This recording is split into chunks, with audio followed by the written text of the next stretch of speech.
Good morning, everyone. Hope you can hear me.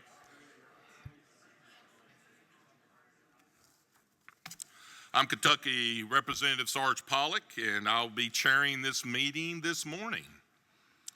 There's no need for a roll call, and Miss Ann here will make everyone's attendance here this morning. First, I'll entertain a motion to waive the quorum requirement. Do I have a motion? Got a motion here. I need a second. Second has been heard. All in favor say aye. Aye. So we're good there. Now I'll entertain a motion to approve the April 25th, 2025 meeting minutes and the September 19th, 2025 interim committee meeting minutes. Do I have a motion? Got the motion there. Second. Second is heard. All in favor say aye. All right, we're good. Got the housekeeping activities behind us. First up for our agenda is a presentation on policy initiatives to support maternal health. With us here today are Dr. Sarah Goldstein, Managing Director of Health Equity Policy at Blue Cross Blue Shield Association. And beside her is Dr. Yolanda Lawson, Executive Medical Director of Maternal and Infant Health at Healthcare Services Corporation. Dr. Goldstein, you may begin. The floor is yours. Thank you so much, Mr. Chairman. All right, well, thank you so much for the time today. My job here is to give you a brief introduction on the Blue system and our commitment to maternal health, both at the association and across our health plans as well, both in maternal health, in reducing disparities, and supporting maternal mortality review committees.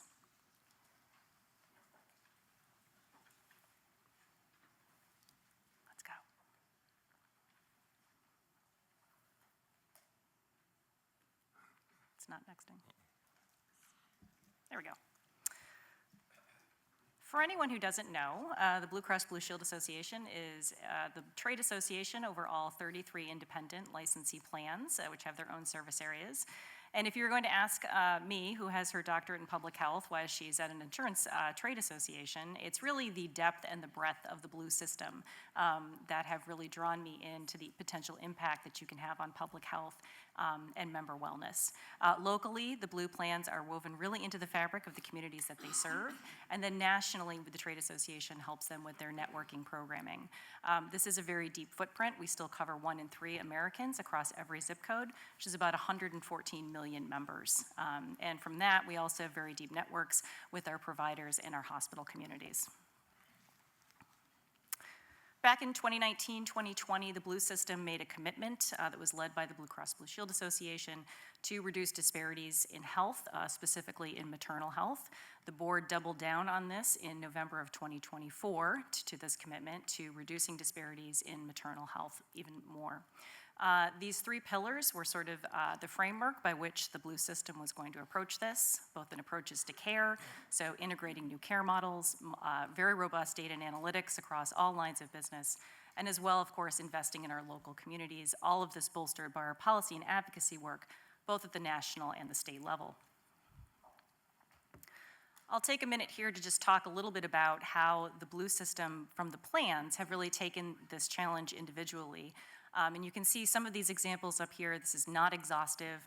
Lots of work has been done by the plans in integrating doulas and midwives into care models, which I'm sure everyone here is familiar with. And then down here on the bottom, you'll see some of the system commitments that we at the association made as well, starting with the March of Dimes partnership to improve implicit bias training, and as well as our Health of America reports that really dove into data, both in commercial and Medicaid populations, as well as an FEP doula pilot that has been very successful and is showing great data going forward. If you have to ask why all of these things are necessary, we're going to give a brief overview of some of the data. And this is one of the clinical initiatives that has come out of our network side. You'll see here that rates of hypertensive disorders in pregnancy continue to rise both in commercial and Medicaid members. This data we actually brought up because one of our programs, the Blue Distinction Centers for Maternity Care, This program actually works directly with plans in their service areas to work with hospitals that need a little bit more help in improving their outcome rates. And so you'll see that these have gone up and up and up over time. And this is important because hypertensive disorders are obviously one of the major risk factors in maternal morbidity and mortality. On the policy and advocacy side, nationally, we've continued to advocate for good maternal health legislation. This, of course, includes the Preventing Maternal Deaths Act, Healthy Moms and Babies, Black Maternal Health Momnibus, which has several parts, about 13 bills inside of that, as well as the Maternal Health Quality Improvement Act. But of course, the Preventing Maternal Deaths Act is one of the most important here because it's the one that supports the maternal mortality review committees, which is what we're here to talk about today. If anyone's unaware of what a maternal mortality review committee is, and Dr. Lawson's going to go much deeper into this, but they are multidisciplinary state or local groups that really they're the only group that provides a comprehensive review of pregnancy-related deaths, both those clinical and non-clinical factors. They're independent groups. It's very important that they also maintain they're apolitical in some way, and that they really provide these comprehensive recommendations and strategies to improve health for moms. Unfortunately, the data continues to be very poor for maternal mortality, and you don't have to see the numbers on the slide to see on this left-hand graph to see that one thing does not look like the other. These disparities, that bars that reach to the sky there are for Black women, and then you have all other ethnic groups behind it. So there's still a lot of work to be done, and which is why maternal mortality review committees are critical to improving the status quo for what we have right now.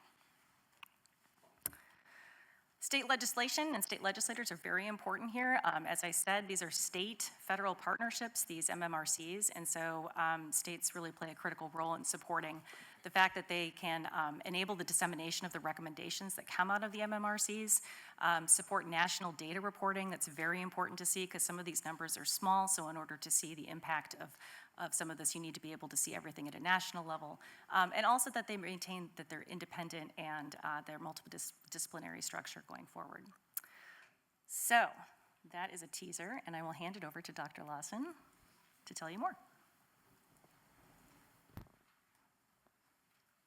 Good morning. Let's see if the clicker, if it's going to work for me. Here we are. So I'm going to speak to you about the role of maternal mortality review committees in strengthening maternal health through data review, and accountability. I never assume that everyone is at the same point when we talk about maternal health. So I'm just going to, these first few slides are really going to be foundational to the conversation that we pursue this morning. So first of all, when we talk about maternal death or maternal mortality, that's defined by the World Health Organization as the death of a woman while she's pregnant or within 42 days of the end of the pregnancy, irrespective of the duration, site of the pregnancy. Think about ectopic pregnancies, those types of things. Secondly, versus pregnancy-related death. That's when a birthing person or a pregnant woman dies during pregnancy or within 1 year after the end of their pregnancy from health problems related to pregnancy. So that's very important, as all of you know, being legislators leading up to that extended postpartum coverage. When we talk about the U.S. in deaths per 100,000, let's see if you'll see this here, 23.8. That is the U.S. rate of deaths per 100,000 for all women in the United States. And you'll look at us compared to other high-income or developed nations. You look at Australia, that number's 2. Germany, 3.6. And then you look here, you'll see U.S. white women are at 19.1, U.S. Hispanic women at 18.2, and then U.S. Black women at 55.3. This is 2022 data. And so when I'm talking to audiences, I make it very clear, all women in the U.S. fare worse than other high-income nations. And then the work we know we also need to do is dealing with these racial disparities. This slide here, I know it may be hard for you to see. Over to the left in 1987, the pregnancy-related mortality rate was around a little over 7 per 100,000. And then you see this spike here. This is 2021. So over the last 5 to 6 years, you guys keep seeing the headlines talking about the U.S. has a maternal health crisis. It's because this steady, consistent rise, and then we get to 2021 and we hit 32 deaths, right? Again, remember, 7 over here in 1987. And then you begin to look at 2022, lots of interventions and focus and advocacy around this, and we get down to that 23.8 number. This is a snapshot over the last 5 years, well, I should say a 5-year period, 2018 to 2023.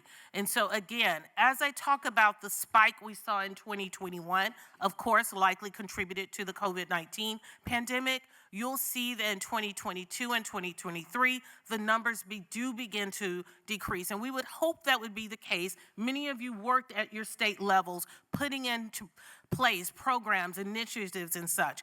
The one thing I remind us of, while we saw the U.S. rate overall decreasing in 2023, we did not see the racial disparities. So we still have these differences that occur between certain populations. Those are still stark. And we, again, as my colleague just mentioned, there's still work to do. I really quickly just want to address postpartum and the considerations you should take into account. This postpartum phase is critical to all women for childbirth. Oftentimes, I practiced OBGYN in Texas for a little over 23 years.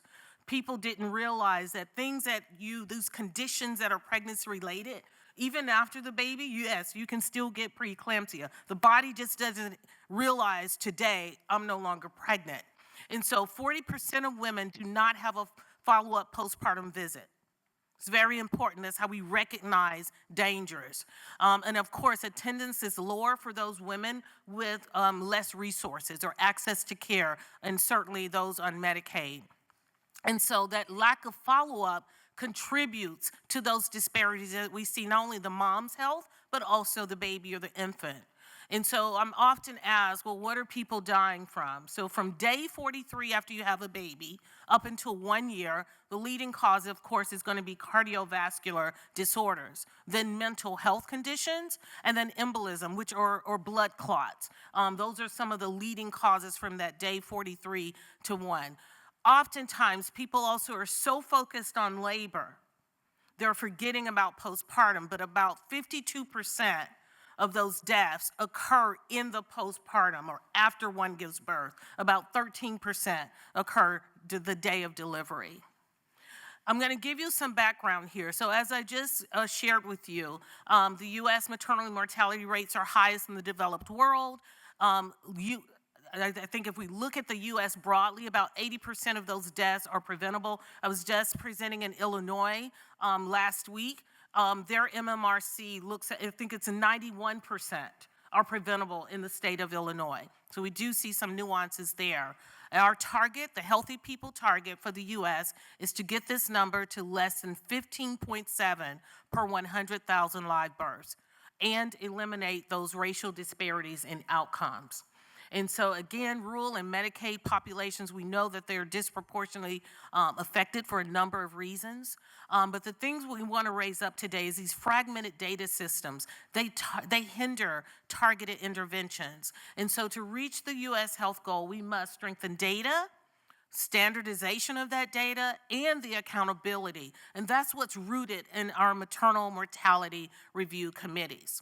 So I'm going to take you, if you'll allow me, to do a little bit of historic journey with you around data interventions in the U.S. And so in 1986, the CDC began maternal mortality surveillance due to gaps in the data. It was really difficult and very fragmented in the U.S. And so the first year reporting was in 1987. And so I want to make sure you're clear on pregnancy mortality surveillance versus the work of your maternal mortality review committees. Review committees perform detailed work and information on deaths beyond just vital statistics data. And so the first MMRC in the U.S. was established, I think, in Iowa in 1970. So they were established in the early 20th century, early 20th century, to investigate deaths when rates were the highest on record. And so the late 1980s, many of them became inactive, and really that was due to state funding. Many states just didn't make it a funding priority. And so you have right now 49 states, DC and New York City, Philadelphia and Puerto Rico, are legally required to review pregnancy-related deaths. 10 states, DC and New York City, require the committee's reports to address racial disparities, and 6 states in New York City track maternal morbidity data. Different than mortality, morbidity data. You all should also have that on your radar. So when we do a deep dive in looking at maternal mortality review committees, again, as my colleague mentioned, they're multidisciplinary state-based committees composed of clinical and non-clinical individuals to review each maternal death in detail to determine, number one, the cause of the death, was it preventable, what were the contributing factors, and to make recommendations for action to address it so it doesn't happen again. The data is de-identified and it is standardized. And the CDC has a national database. It's called MARIA, we call it, the Maternal Mortality Review Information Application. Very important. That's also another funding need. We'll get to that. And so that's the national system that provides reports on the U.S. maternal mortality trends. It informs those healthy people targets, 2030 targets you heard me mention. And also, more importantly, it directs HRSA and the CDC funding priorities.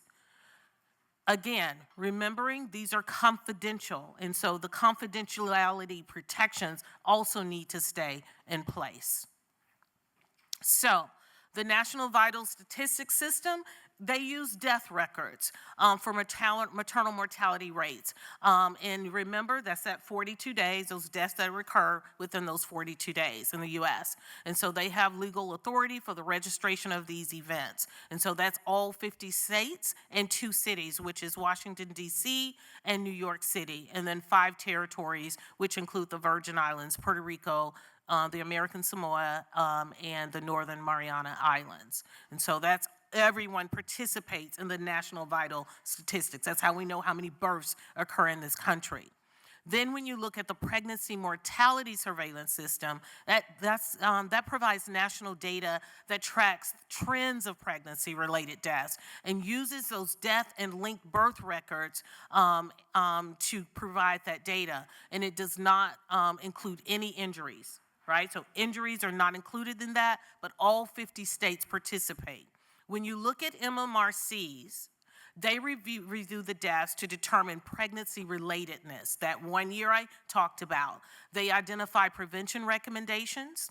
They also do include injury deaths, and they investigate those pregnancies during pregnancy, or those deaths during pregnancy and up to 1 year after. So they use death records.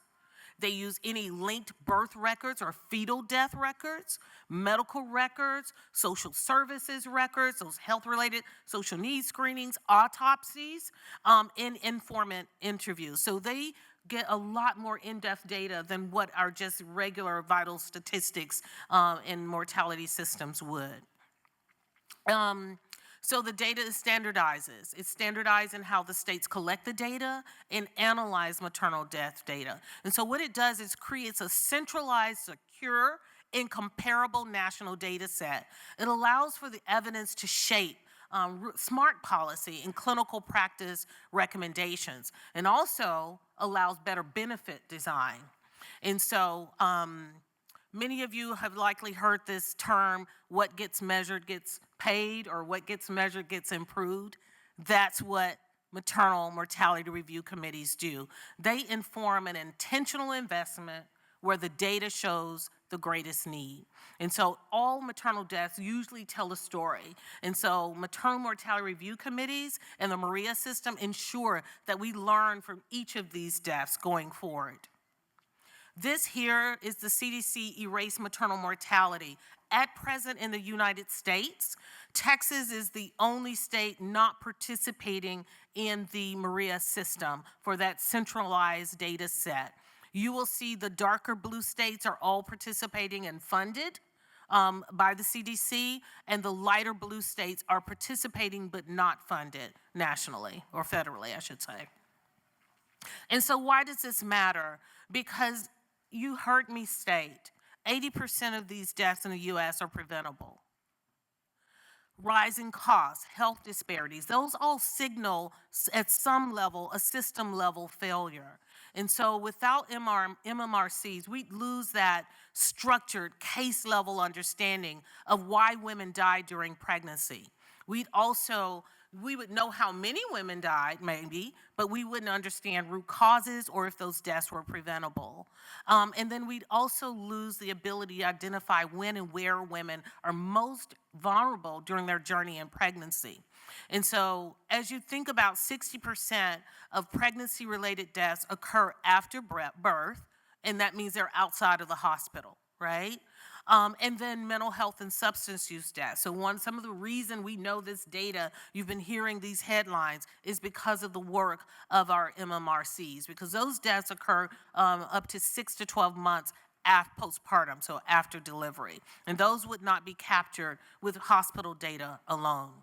This chart here really, again, outlines what we would lose and why MMRCs matter. So again, we lose data around prevention, the timing and location of these deaths, what are the clinical causes, are they associated with social determinants of health, disparities, what system level failures exist, national comparability, looking at our standardized multi-state data set, and then family and community voices. And so the MMRCs take all of that into account to structure prevention and interventions. And so why do they matter to health insurance companies? They provide us comprehensive cross-system data that insurers are unable to access elsewhere. There are limitations on our claims data. And so in my work, I'm constantly addressing state-level data to inform work, interventions, and programming. MMRCs review the full continuum of care, right? Clinical notes, hospital records, autopsies, and such.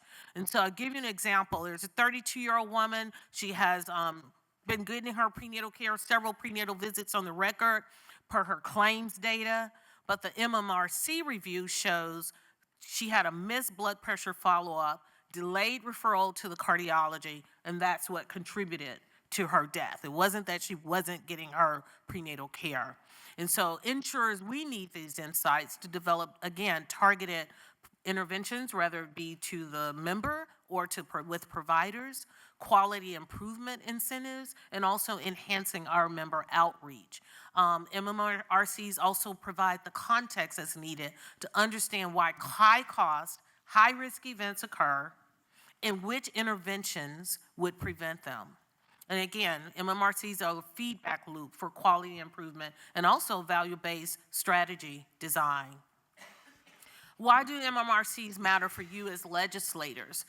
I strongly feel they provide and articulate actionable policies and legislative levers that you can use across coverage, care coordination, workforce decisions, the non-medical drivers of health, and performance transparency. And so you'll look at recent legislation that passed last year in Illinois.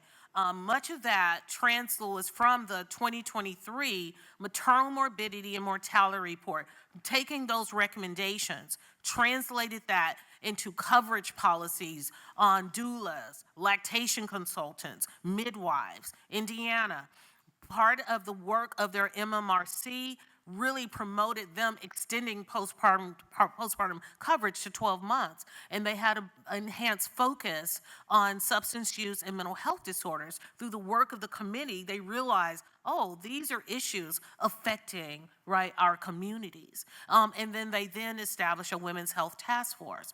In Texas, The MMRC findings led to Texas extending Medicaid postpartum coverage to 12 months, ensuring that hospitals adopt best practices, adopting those AIM bundles around OB emergencies, hemorrhage, and certainly the cardiac conditions. And then thinking about policy alignment with NCQA, CMS, maternal health measures, and certainly the Section 1115 waivers for postpartum coverage. And so I'm from Arkansas, so I call out earlier this year, Arkansas, of the 15 states awarded the Transforming Maternal Health, Arkansas was granted a $17 million federal grant to improve maternal health outcomes, certainly with a focus on their Medicaid recipients. And so I also speak to legislators thinking about the support from other funding resources through the data and the work of your MMRC that help you get awards such as Arkansas received this past year. Dr. Lawson, if you don't mind, could you kind of any final comments so we can have a little time to ask any questions? I'm at the last two slides. So okay. Again, just want to share that thought with you. No worries. Thank I'm here. I'm rounding us out. So current policy landscape, again, funding shortages. We've talked about some of the funding instability, reauthorizing the Preventing Maternal Deaths Act of 2025 that was introduced past spring, and then national coordination through the Maria data set. And so again, every maternal death tells a story, and MMRCs make sure we hear it and act upon it. Thank you, Mr. Chair. Thank you, Dr. Lawson. Thank you both for your presentations. Very informative, obviously direct, and it obviously got my attention on what we're dealing with here. Any questions from our legislators? Representative, go ahead. Thank you, Mr. Chair. And thank you both for your presentation. This is in my wheelhouse, but I'm going to hit you with a direct one. You said that with Black women, their deaths are preventable. Tell me what systemic issues is attributing to the continuing rise of maternal deaths with Black women. Thank you, Representative. So I want to clarify, 80% of deaths broadly in the U.S. are preventable, right? And so the disparities with Black women, there are multiple contributors, access to care, access to health insurance, racism and discrimination have been cited as also causes, and also, again, that higher burden of the social determinants of health. I don't know if you wanted to add anything. Great question. Any other comments? Yes, sir. Representative. Thank you, Mr. Chairman. And look, I apologize, I missed the first presentation, but as a follow-up to what Rep. Carter just said, I'm from Louisiana, and so we have, if not the highest, certainly one of the highest maternal death rates in the nation. And most of that would be, I think, with African-American women. So that's a grave concern for us. But tell me, we have in the last few years given them access to doulas and midwives and tried to make some of that more accessible. So I'm just wondering, is that one way to prevent it, or are there other ways that we might be missing? So the question is around other ways to prevent deaths other than midwives and doulas. So I spend quite a bit of time also doing advocacy work in Louisiana. It is in the right step to think about access to doulas. I've practiced over 20 years and always use doulas, and my practice is not something new. So it's certainly, but it's not everything, right? Because doulas don't offer clinical care. So keeping your hospitals open, making sure, I live in Dallas, so while we may have some hospitals, they've closed maternity wards. Looking at that for your districts and thinking about that, how do you support them in the hospital, outside of the hospital, in the home, maternal home visitation, someone who can go out and do screenings, and also making sure you're supporting your MMRC to understand the SDOH, right, issues for your state, so you can, again, be intentional. Is it that they don't have transportation and food? Is it housing? Really driving into the data that they produce for you. Thank you, Representative. We got two more questions, and then we'll move on. Thank you, Mr. Chair. Thank you for your presentation. I'm from Oklahoma, And in Oklahoma, we used to have a program that we stopped funding, which was the maternal home visits. I recently, New Jersey did a program, a statewide program, so this is what I heard in looking to run some legislation to try to get more money into that program in Oklahoma, because the minimum of 2 visits have changed New Jersey's maternal mortality rate from 47th to 28th. So tell me a little bit about putting some effort or more effort towards the state, putting money into programs like that and how it helps. Certainly. So right now, Illinois passed legislation similar to implement maternal home visitation starting next year. So we are working on supporting that effort. Some of the work we're doing are training maternal home visitors, training doulas. So thinking about who are your partners in the state who can help me first get the workforce in place. We've seen that be a common challenge also. Once the workforce is in place, then thinking about working with your insurance partners, right, to implement payment for that. Because it's one thing I've always noticed that some of my patients with means were able to have these things regardless. It didn't take legislation, but the majority of the population can't afford it. And so I applaud you. I think that's wonderful, and we are here to help and support you through that. Real quick. The follow-up is, we talk a lot about, prenatal care. Yes. My concern is for those young adolescents that I wish insurance companies would put more money in the education for young females before any of that, because in Oklahoma we have, once they're pregnant, and especially if they have some chronic disparity, health conditions, that it's already too late. Babies end up in the NICU. Real quick answer, I'm sorry. What do you think about that kind of education that the insurance companies take on helping those young women? I fully support it. That's probably my soapbox, thinking about how do we make sure all women, even adolescents, enter pregnancy healthier and have the information, education, and resources. Even our listening sessions yield that. They want to get more information and understand. So happy to work with you offline and we're investing in some community-based partners who are doing that work for us, not integrating into the school, integrating into also with a focus on adolescents. Thank you so much. Last question right here. Senator, go ahead. Thank you, Mr. Chairman. Dr. Lawson, thank you for your extraordinarily informative presentation. I was really shocked by the spike that you showed. I believe it was in 2021. And at least in Ohio, that correlates to a spike in overall morbidity rates amongst the African American community as it related to COVID. Many of the reasons you outlined were before, lack of access to care. I'm just curious, not the fact that the trend was higher, but that spike, was that in any way related to COVID? Yes, it was. I was still practicing during COVID, and for those who don't know, so when you're pregnant, the respiratory system, all respiratory viruses are extremely dangerous, right? And require hospitalization. And so for pregnant women, the rates of pneumonia were high. They were afraid to go to visits. We were seeing people dying at home. Like I was literally being called people being found dead. And so, yes, it certainly did. Ectopic pregnancies, delayed in care. We saw hemorrhage. We saw sepsis. We saw mental health. We saw suicide. So all of that burden during the pandemic contributed to that spike that I shared with you. Thank you for the question, Senator. One more question, Representative, and this one's the last one, I promise. Thank you so much, Mr. Chairman. I really do appreciate it. And thank you to both of our presenters, including you, Dr. Lawson, for your feedback and your knowledge on this subject. I'm Greg Scott from Pennsylvania, and I'm a proud member of the Pennsylvania Black Maternal Health Caucus, where this is our second term that we've had this. In Pennsylvania, as you highlighted, black women are 2 times more likely to die from what should be one of the most joyous times of their life. And as a proud father of a 14-week-old who's upstairs, I wanted to acknowledge that you did paint a very stark picture, but there are scientific-backed research ways that we can prevent this.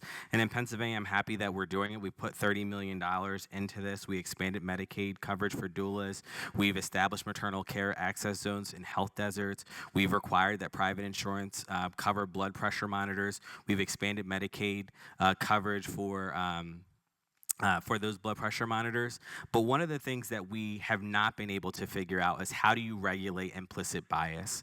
As a trained doctor who went to medical school, where best should we focus our attention? Is it in the training? Is it in the hospitals? I feel like we're coming up short. We're throwing a bunch of daggers at this thing, and we're still producing doctors that don't listen to women when they cry out in pain. Can you please shed some light on where you think we can make impact on that? Certainly. So directly to answer your question, it should be all of that, right? There are oaths that we take entering the medical profession. So it certainly should be in medical school. It should certainly be in residency and fellowship training, and it also should be in hospitals. There is the issue, though, that in some states, like I live in a state where it's illegal to perform implicit bias training. And so how do we, again, go about this where we think about it broadly and openly? And you know, for me, it's around language. It's all of these things that can contribute, right, to bias. And so I think, again, to directly answer your question, we should take the opportunity to train and educate and make sure there's awareness at every opportunity we have available. So it should certainly be medical school and throughout medical school. Some states do it through their licensure, through their medical board licensure process. They require bias training to get your licensure. Some hospitals require it to get your privileges at a hospital. So I think you can use all of those levers to advance the work. Thank you, Dr. Lawson, Dr. Goldstein. Your time and valuable information is to kickstart our conference has just been really, really good. And I'm looking really forward to continuing this discussion this upcoming year. Thank you so much for your presentation.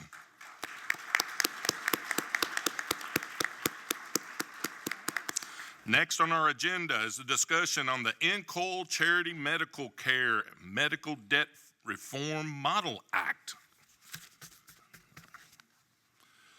Presenters, please make your way up here.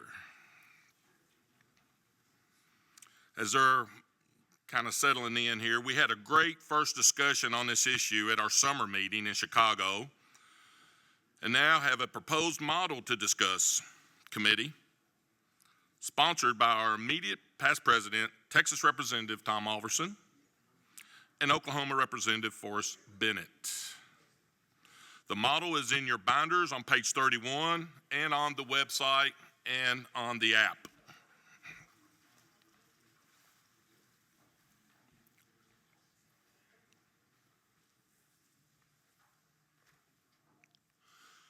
Before we go any further or get started in this presentation, I'll recognize Representative Alverson for some brief remarks. Thank you, Mr. Chairman. I appreciate the opportunity to be with you on this model. Sorry, my chair is misbehaving here. So this is based on a bill that we ran in Texas. It was essentially an issue that just sort of came to my office, came to our attention. And the concept is pretty straightforward. There are hospitals and hospital systems in each of our states that are granted tax-exempt status in exchange for providing charity care and being willing to reduce the financial burden on patients who cannot afford the health care that they desperately need. And although my state is held out to be sort of the poster child for good things in terms of regulating and making sure that charity care is actually providing charity to patients, what we found in Texas is that we had situations where hospitals were sending people to debt collectors and destroying their credit, and then subsequently writing that off as bad debt and claiming that they did charity by destroying someone financially. And that we had situations where hospitals were putting drinking fountains in the lobbies of their hospital and claiming that that was a community benefit and that that should be counted as charity, and just miscellaneous things like that. And so, I mean, I believe in tax-exempt status for charity, for charitable things. I think that's a great incentive. And I do believe very strongly that hospitals provide incredibly important services to our community. I myself have worked as a hospital-based physician in multiple hospitals, both tax-exempt and for-profit, for the last 20 years. But I will tell you, as a provider, I see no difference in terms of how indigent patients are treated by for-profit hospitals and tax-exempt hospitals. at the end of the day, which is alarming considering what the tax-exempt hospitals are getting. So all this model does, and I should be careful to point out that nothing that we're talking about today impacts hospitals that would fall under the disproportionate share definition. So your rural hospitals, your critical access hospitals are completely and totally unaffected by anything we're discussing today. However, for the big guys and gals that are getting the benefit, this simply requires that before they send a patient to a debt collector and destroy them financially, that they have to first verify whether or not the patient would have qualified for charity care under their own guidelines that they self-regulate and self-promulgate. And that's essentially all it does. It was a very, very interesting hearing in Texas. It's gotten a lot of press. I think everybody's kind of waking up to the idea that we really are giving away something for very little in return. And it's time that we took a little closer look at it. So, Mr. Chairman, I appreciate your opportunity to let me speak on it. Thank you, sir. Let's get started with our speakers, and let's start with Jared Walker and Eli Rushbanks from $4. Gentlemen, you may begin. The floor is yours. Thank you so much. Hello, everyone. My name is Jared Walker. I am the founder of a nonprofit called $4. $4 has a very simple mission. We want to make charity care known, easy, and fair. I started this organization because I watched my own family go through a medical emergency and realized when you have a medical crisis, a lot of times you have a financial crisis. So I wanted to help people in this situation. I started a crowdfunding platform to help people pay medical bills. So I paid hundreds of thousands of dollars in hospital bills for low-income patients, and then I met Eli. Eli told me about hospital charity care, and I realized I had spent years of my life paying hospital bills for low-income patients that all would have been eligible for these programs. And I felt like a chump. So what is going on here? Hospitals don't do a great job of telling people about charity care. This is not uncommon. Every year, millions and millions of people go on payment plans or declare bankruptcy for bills that they actually do not have to pay. So I started helping patients access these programs. I started reading through policies and filling out applications. I started faxing applications to hospitals because that's how they like to receive them. Applications lost in the mail, waiting on hold for hours, being told to schedule an appointment with a financial counselor, answering questions about how much money patients have in their retirement funds, how much livestock do they own, if they've raised any money on GoFundMe. I saw how difficult it is to actually get charity care. But once I knew how to jump through the hoops, it worked. In a few months, Eli and I got over $1 million in medical debt to disappear for low-income patients. So I wanted to get the word out, which unfortunately led me to TikTok. I started, making videos. I made a 60-second video that told people what charity care was, how to access it, how to apply, and it exploded. That video got over 30 million views. And why is that? Because it was new information. No one knows about charity care. This is a huge problem. Most patients leave the hospital without any knowledge of these programs. If they do know, it's very difficult to get, and if they do get it, it can take 8 months or more. So here's how $4 is trying to solve this problem. We've built a database of every hospital in the country, all of their eligibility criteria. We can tell patients if they're eligible in a matter of seconds. We took it a step further. We've automated the application process. You can fill it out on your phone, tablet, computer. It will map to your hospital's application. We submit it and advocate on your behalf. So we know a lot about charity care. We've read every policy that exists. We know what they say on paper, but we've also submitted over 40,000 financial assistance applications, so we know what they look like in action. And we worked with hospitals and states to make these programs better. We've helped relieve over $120 million in medical debt for patients all across the country. And here's what we know. First, $4 should not have to exist. This is crazy, people. I have to raise money through philanthropy to fund a nonprofit that has to enforce policies that nonprofit hospitals are legally required to have. We should be mad about this. You should want to put me out of business. Please put me out of business. Only 29% of patients that are eligible for charity care actually get it. This is about as bipartisan as it gets. I think most people agree that you shouldn't lose everything because you get sick. Most people know someone going through this right now. Most of us have contributed to GoFundMe accounts for friends and family members to pay medical bills, and we all hate it. So for the patient, it goes much further than just a medical bill. Patients can buy better quality food, put money in savings accounts, make their rent on time, continue their education, buy their first home. Medical debt is still the #1 cause of bankruptcy in America. It is still the most likely thing to push someone into a cycle of poverty. So if you care about everyday working folks in your communities, I think this is the lowest hanging fruit to help them, and I don't even think it's close. So with that, I'll pass it over to Eli.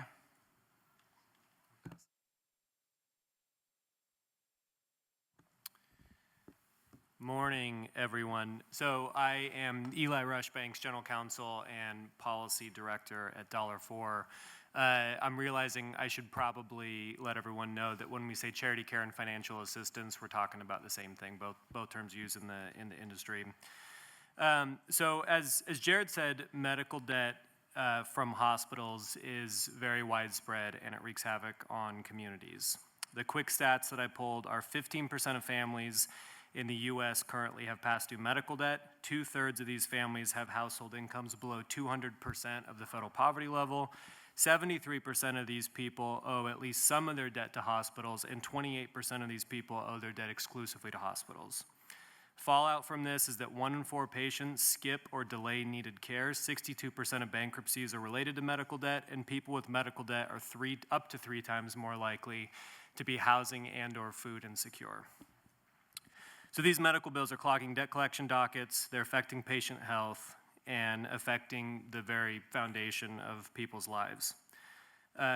Hospital financial assistance is supposed to help these patients. If they're low and middle income, they're supposed to submit an application and have the bill reduced to an amount that they can pay or potentially to zero. The problem is these programs are broken. Patients aren't learning about financial assistance, they don't understand it enough to apply, and they can't navigate the bureaucracy at the hospital on their own, often while sick and recovering. So also, as Jared said, only 29% of these people that are eligible actually receive these benefits. So we think that the solution, which is part of the NCOIL model legislation, is to just screen these people before they have to apply. Remove the application process entirely. Hospitals just screen every patient.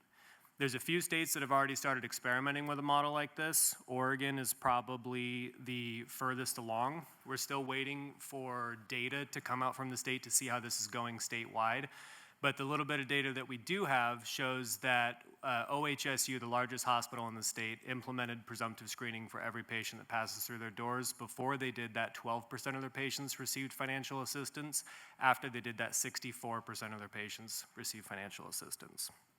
So the best part about all of this is that if you get financial assistance from the 29% of eligible patients, in the hands of the 29% of eligible patients who are currently receiving it, up to 100%, that this isn't going to cost the hospital a significant or a meaningful amount of money. We published a report actually yesterday where we partnered up with Dr. Nauman Shah at the LA County Department of Public Health. We looked at MEPS data, which is Medical Expenditure Panel Survey data published by the Agency for Healthcare Research and Quality. And we found that if hospitals gave charity care to every eligible patient under the terms of their own policy, it would have reduced what they collected in net patient revenue by 0.7%. And so this really isn't surprising when you think about where hospitals get their money. There's 3 main sources. They're going to get it from private insurance, they're going to get it from some sort of government payer source like Medicaid or Medicare, or it's going to be an out-of-pocket payment made directly from the patient. The out-of-pocket payment portion is exclusively where charity care comes from because it doesn't apply to insurance or government payments, and that's about 2.5% of revenue for hospitals. So really what we're talking about here is if we were to accept that we could reduce hospital revenue just from patient services, not from any other revenue source that the hospital has, by 0.7%, less than 0.75%, we could dramatically reduce bankruptcies, wage garnishments, hunger, and homelessness, and we could greatly improve treatment and public health outcomes. Thank you. Thank you, gentlemen. Next, we'll hear from Aaron Wasowski of the American Hospital Association and Van Waskowski. I'm very sensitive about butchering names, with mine being Pollock. And No, I think you hit it for Floor is me. I yours. appreciate it. Hi, I'm Aaron Waslowski. I work at the American Hospital Association, the policy department there. Just want to thank you for the opportunity to come here and talk about charity care. We appreciate the committee taking this up. It's a really important issue for patients in need, as you've already heard. What we want to do today is really just kind of highlight some of the operational considerations that we hope you take into account as you look at legislation like this. And we're lucky to have Van Laskowski, who runs a community hospital in Georgia, to talk through sort of the practical process of charity care from his perspective at a community hospital. So first, just a little bit of context, and Dr. Oliverson talked a little bit about this in terms of the benefits that not-for-profits provide. I think it's really important to remember that charity care is one component of community benefits that not-for-profits provide. There are a lot of other components. The big components really, though, are charity care, Medicaid shortfall, so the losses that hospitals incur treating Medicaid, which typically pays below the cost of care. And those two pieces together kind of represent the bulk of the benefits that hospitals provide to low-income patients, whether they're uninsured or whether they're in public assistance programs that reimburse low. And oftentimes, hospitals, incur losses on those Medicaid patients.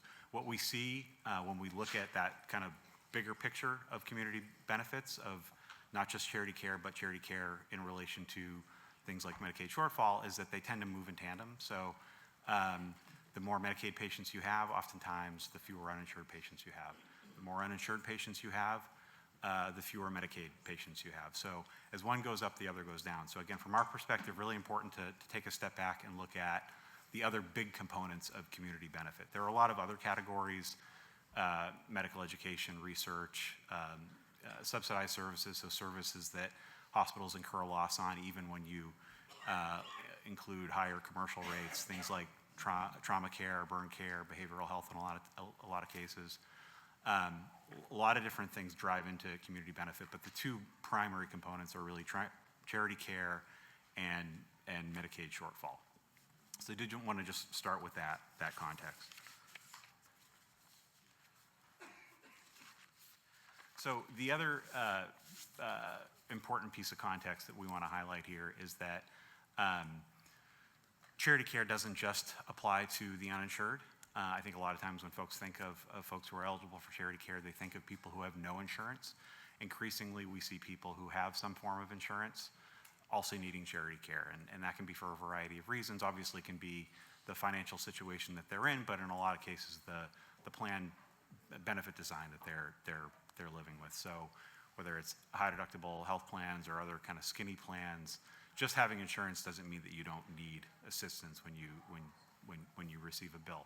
So increasingly, patients with some form of insurance make up a big chunk of the charity care that hospitals provide. So I mention that because as you're thinking about the pool of people who are potentially eligible for charity care in the context of this legislation, it can be the entire patient population. So that's just a really important point to highlight. If you're screening potentially eligible, in a lot of cases, that means screening the entire patient population.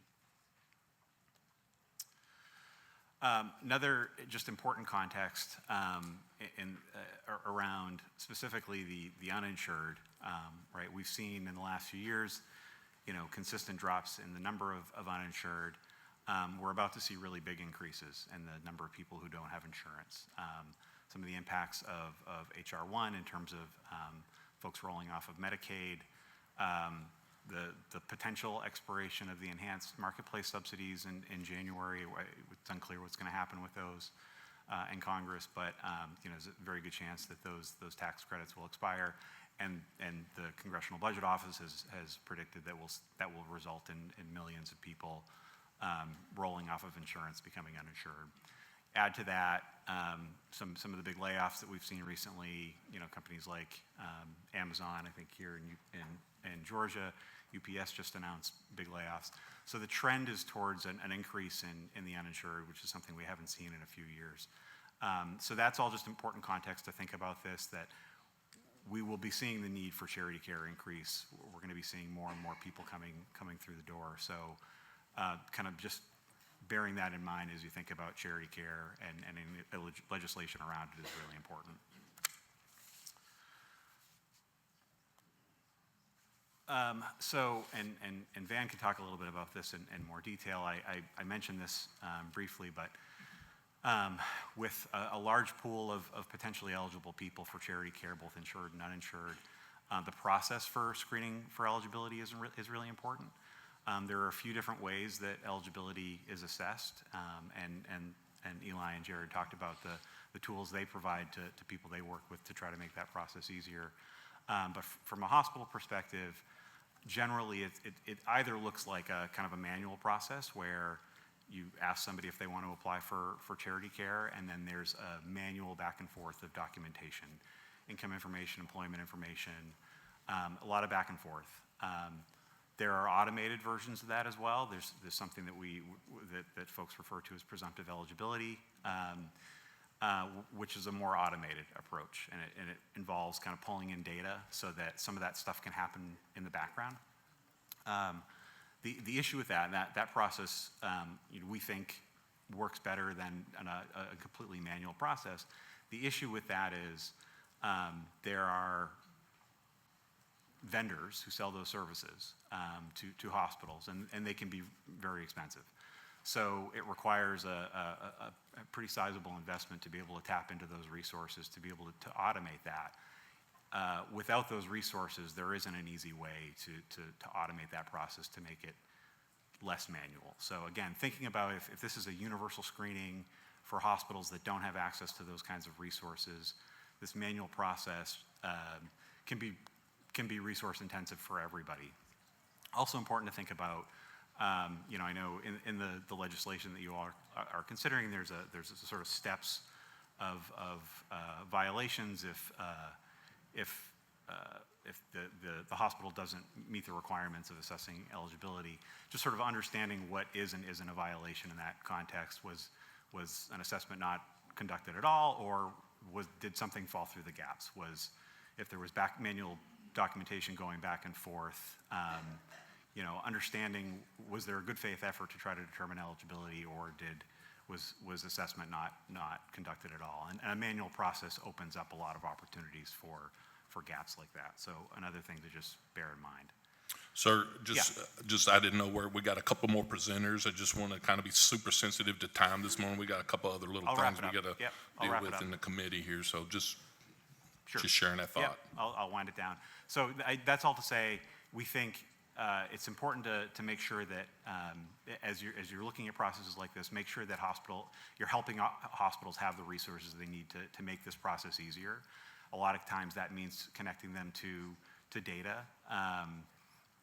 There are the third-party vendors that hospitals have to pay for, but you all as legislators have the ability to make state data available. So state wage databases or eligibility for public assistance programs. That kind of information would help hospitals conduct eligibility. So moving in the direction of trying to automate this process, we think is helpful, and we hope you can kind of consider that in terms of making it easier. I just want to end with a few questions to sort of ask as you're thinking through this. Does any policy that you're looking at, first of all, reduce the need for financial assistance, which we think is pretty fundamental? Does it help hospitals in assessing eligibility as opposed to just putting mandates around assessments in place? And does it recognize the kind of the natural complexity of determining eligibility, and that in a lot of cases it's a very manual process. So I'll end it there.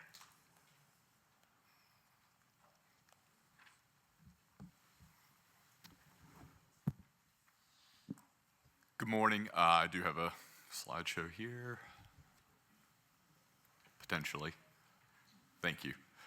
Good morning, everyone. My name is Van Laskowski. I'm the Chief Executive Officer of Stevens County Hospital in Toccoa, Georgia.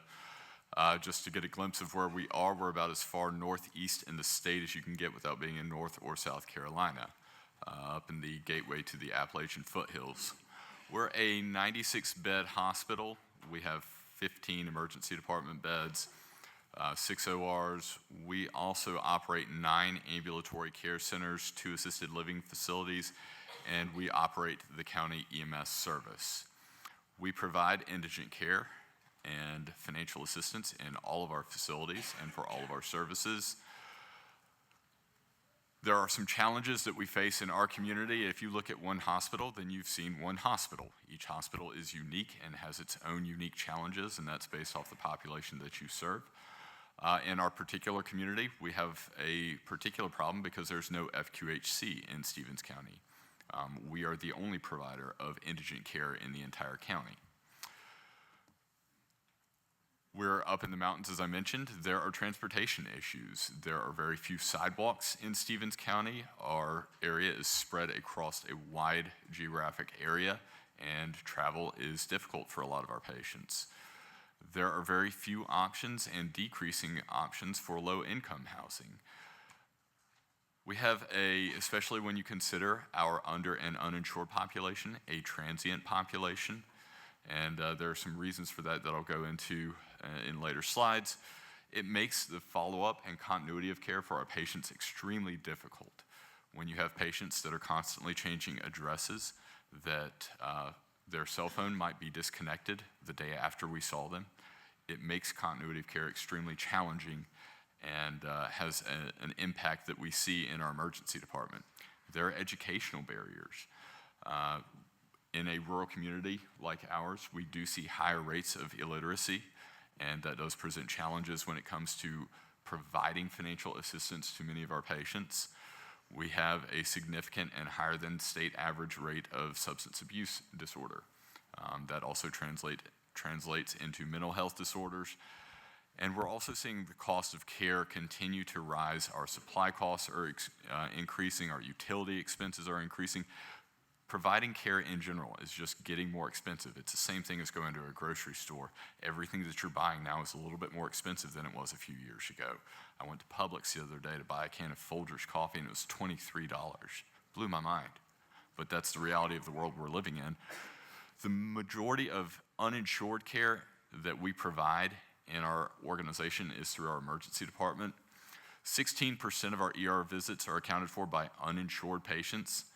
Only 8% of those patients will pick up and complete an application for financial assistance. I mentioned the coordination of care and how difficult that can become. Our uninsured patients are 15% more likely to return to the emergency department within 30 days than our insured population. A lot of reasons for that, but how that translates into cost for our hospital. We are not a wealthy healthcare system. We are a non-for-profit hospital. $10.3 million in charges over our last 12 months have been billed out to uninsured patients. We have been reimbursed $236,000 of that, just over 2% of what we actually bill out. $7.9 million of that has already been adjusted off to our indigent care program or to bad debt, 85% of that to our indigent care trust fund. 88% of uninsured patients have made no payment toward their care in our hospital over the last 12 months. It all goes back to what is the priority of the patient. You're in a hospital. You're getting discharged from the hospital. What are your priorities? Well, for a lot of our uninsured patients, it's where's their next meal coming from? Or where am I going to sleep tonight? Or how am I going to feed my children? The last thing on their mind is how am I going to pay for that hospital bill that's going to come in a month or so? I'm really worried about what is present of mind today, and that is the fact that it's cold outside, and I don't know if I'm going to be able to be warm tonight. There are some other barriers for those that do want to participate in our financial assistance program. Again, I've mentioned only 8% of patients will actually complete an application for financial assistance of those who qualify. We've done everything we can up to deploying a community paramedicine team, a pro bono team of nurses who visit our indigent population at home post-hospital discharge to make sure that they got their medication, that they understand how to use the medical equipment that we've given to them, and that they have all of the information that they need so that they can apply for financial assistance. Yet still, 92% of the qualified patients won't go through that process.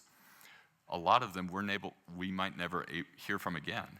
Again, we go to call them and that phone has been disconnected. We send them a letter. We deploy people to their home to help them, and their address has changed. Yeah, they moved 3 weeks ago, and thusly it makes it nearly impossible for us to effectively screen and help provide that financial assistance to all of those who may qualify for that service. So those are just some of the perspectives that we have from our organization, and I know we are short on time, and I do want to leave room for questions, so thank you all. Thank you, gentlemen. Our last presenter is Dave Almeida. If you don't mind, just to kind of highlight your core points, and then obviously committee. Due to time sensitive here, these folks will be around to continue this discussion even after we get out of our health committee. So don't want to take anything away. The floor is yours. Thank you, sir. I will do my best to summarize our recommendations as it relates to the bill. Mr. Chairman, members of the committee, thank you very much for this opportunity to meet with you today. My name is Dave Almeida. I'm a government affairs director for Blood Cancer United, which is formerly the Leukemia and Lymphoma Society, different name, same mission. Medical debt is a significant issue for us because blood cancers are extraordinarily complex and difficult to treat and expensive to treat. In fact, the average price to treat acute leukemia just in the first year is around $500,000, and about 42% of patients exhaust their entire life savings paying for that treatment, and then what happens, they incur medical debt. We did some extensive polling, and I've got some figures here, but I'll tell you what I'll do. I'll forego those figures and provide you with that polling information. But essentially what we concluded is that medical debt is a serious issue for blood cancer patients, and it's one that very much affects not only their financial well-being, but also their medical well-being, because as a highlight of what we found in that study is that people were making treatment decisions based on medical debt. They were foregoing treatment, they were delaying treatment, or they were not going back to the same provider where they owed money. A big component of where we see a solution is a two-pronged approach, as is reflected in the legislation. The first is to prevent patients from incurring medical debt in the first place. And I'll stop there and say that we believe very strongly that hospitals are essentially the first line of defense when it comes to medical debt. And it's important, as we've heard, for patients to be made aware of the financial assistance programs that are available to them. But to put yourselves in the shoes of a patient, just remember that oftentimes they have just been recently diagnosed. They are facing uphill battles as it relates to treatment. Perhaps in an ideal world, they would also consider enrolling in charity care, even if it's as is presented to them. But we think hospitals should go one step further, which is to actively help those individuals whom they have screened and they have determined are eligible for charity care to help enroll them in that charity care. We are pleased to see that the model bill provides this provision. We would recommend, however, a reconsideration of the exemption of disproportionate share hospitals. DSH hospitals, they are by their very nature serving populations that is most in need of these supports. They are also likely to be a step ahead as they already screen patients' finances to qualify. But again, we asked them to take one step further, which is not only to screen, but also to help enroll. The second component to preventing people from medical debt is to ensure that they are not subjected to the more egregious collections practices such as the seizure of a primary residence or a vehicle, income through wage garnishment, negative credit reporting, and the imposition of high interest rates and outstanding balances. In the interest of time, I'll focus on credit reporting. We strongly support the section of the model that keeps medical debt off credit reports. As many of you are aware, the Consumer Finance Protection Bureau recently issued an opinion stating that states are preempted from taking this action, and not just that, the states can't regulate how credit agencies use that information, but even going so far as say that states can't keep providers from reporting that information. The CFPB clearly states it's not a legally binding rule, and many legal scholars do not share this opinion. In fact, 15 states already have laws in the books, and we would encourage you to consider keeping this model. I'll close there. I have plenty of information that I can share with the committee, and do appreciate your time this morning. Thank you, Dave. Good stuff right there. Appreciate you and your information there. Any questions from our legislators? Yes, sir. Go ahead, Representative. Thank you, Mr. Chair. I do have a few questions that popped up. First off, I think this one would best go to Eli. Eli, you mentioned, and I didn't get your last name, so I apologize for the familiarity there. But you mentioned a reduction of 0.7% revenue provided if the charity care is issued. Is that before or after the collection costs that the hospitals are currently utilizing to collect debt? Yeah, so that number is purely the reduction in revenue. It doesn't consider any potential costs the hospital might have if they weren't throwing good money after bad to chase those patients. All right, and did the data generate any information on how much is being spent on those collection efforts? We don't know. I don't think the data would be publicly available. I think a hospital would have to play ball, but we don't know. Oh, I'm sure that'll happen. I don't see any problem with that. We have hospitals right here.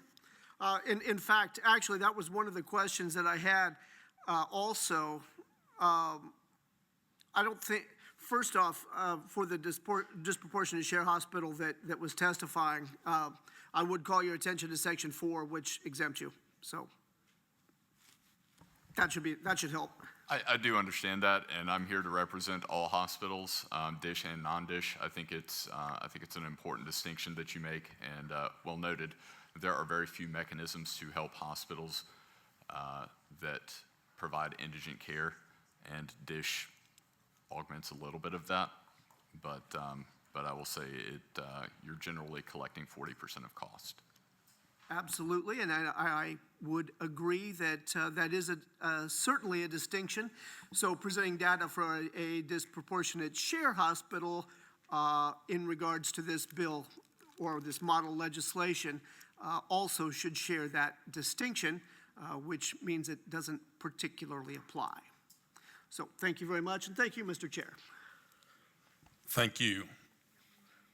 Representative, you're up. Yes, thank you, Mr. Chair. First of all, I want to commend Representative Alverson for bringing this forward. You know, communities like mine are disproportionately impacted by debt, and when people need to have services, medical services, the last thing they need to think about is how they're going to pay it and how it's going to impact them in the future.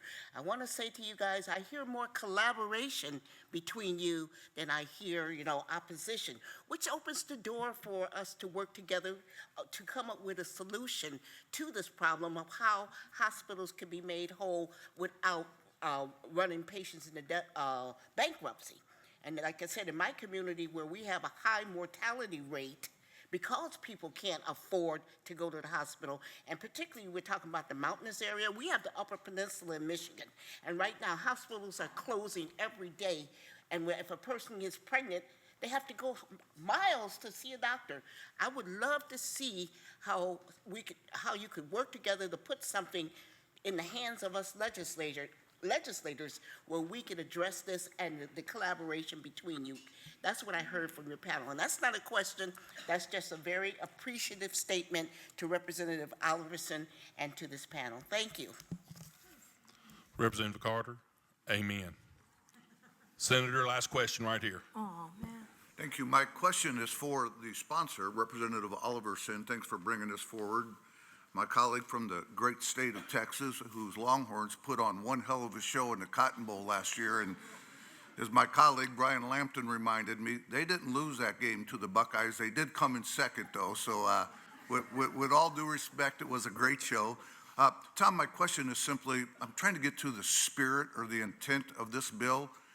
Is the intent to prevent hospitals from turning debt over and ruining people's lives, or is the intent to prevent a provider from trying to get charitable status if they do turn it over? So if a hospital wants to continue to go after bad debt, does that just mean they can do that? They just can't apply for charitable status, because a bad debt isn't only a detriment to the consumer, it's also a detriment to the provider, and we all know that they don't eat those costs. There's just a cost shift that takes place. Thanks. Thank you, Mr. Chairman.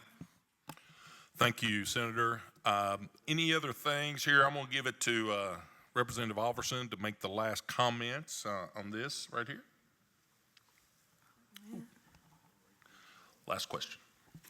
This is not really a question, it's more of a comment.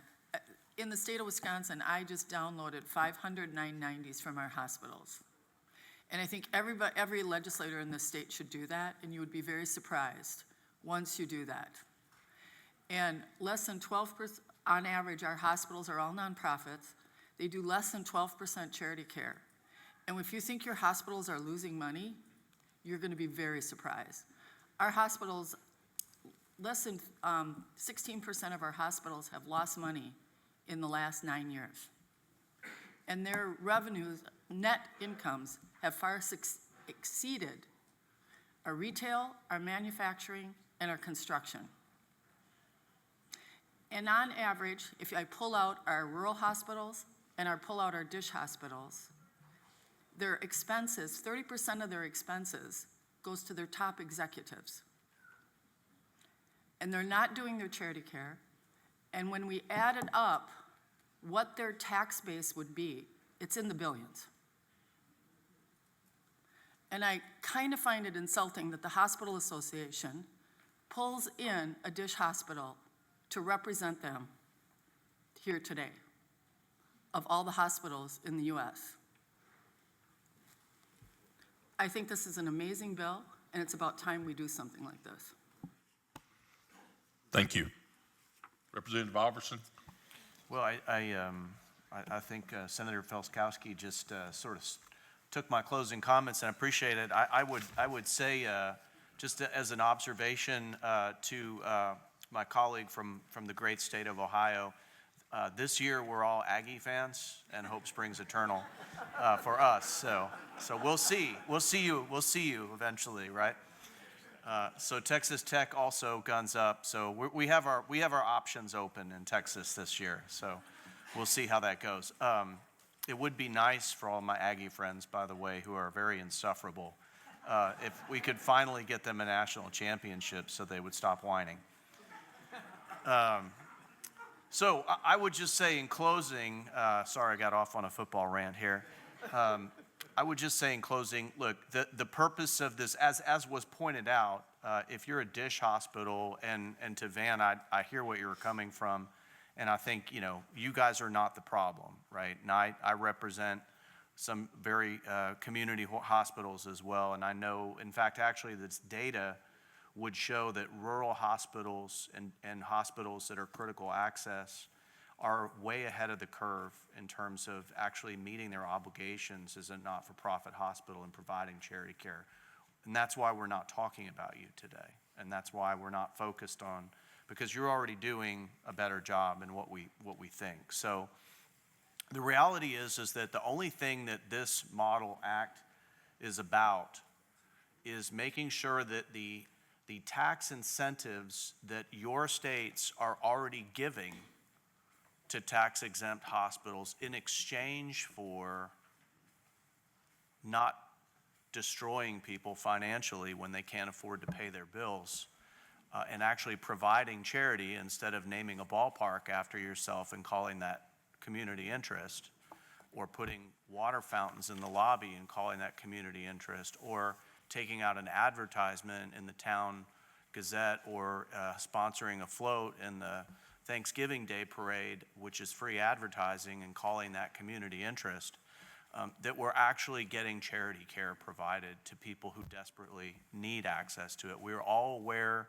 that we have entered into a time in which in our country things are less affordable than they used to be, and medical care is no exception to that. And so my question has always been, and will continue to be, whether or not these supposed costly things that we're asking for, number one, that they're already supposed to be doing in exchange for tax benefits, if the things that we're asking them to do meet or exceed the value of these tax incentives, and I know that they're not. And then I have one question for all of you as we look forward to this model and we work on this over the course of the next year. We, around this U, will need to make a decision about whether we want this model to be applicable generally to any case where somebody has an unmet patient portion, insured or uninsured, that cannot afford to pay their bill, or whether we want it to be focused specifically on the uninsured.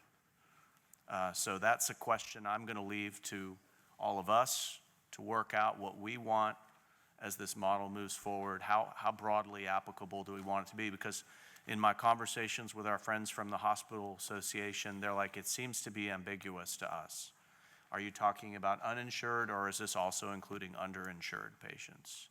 So with that, Mr. Chairman, I look forward to working with everybody on this. I think it's a great model, and I think it's really going to help our folks back home. Very bipartisan model. Thank you, Representative Alverson. I echo your comments, and thank you to everyone for their comments. I know there's probably more questions here in this part of it.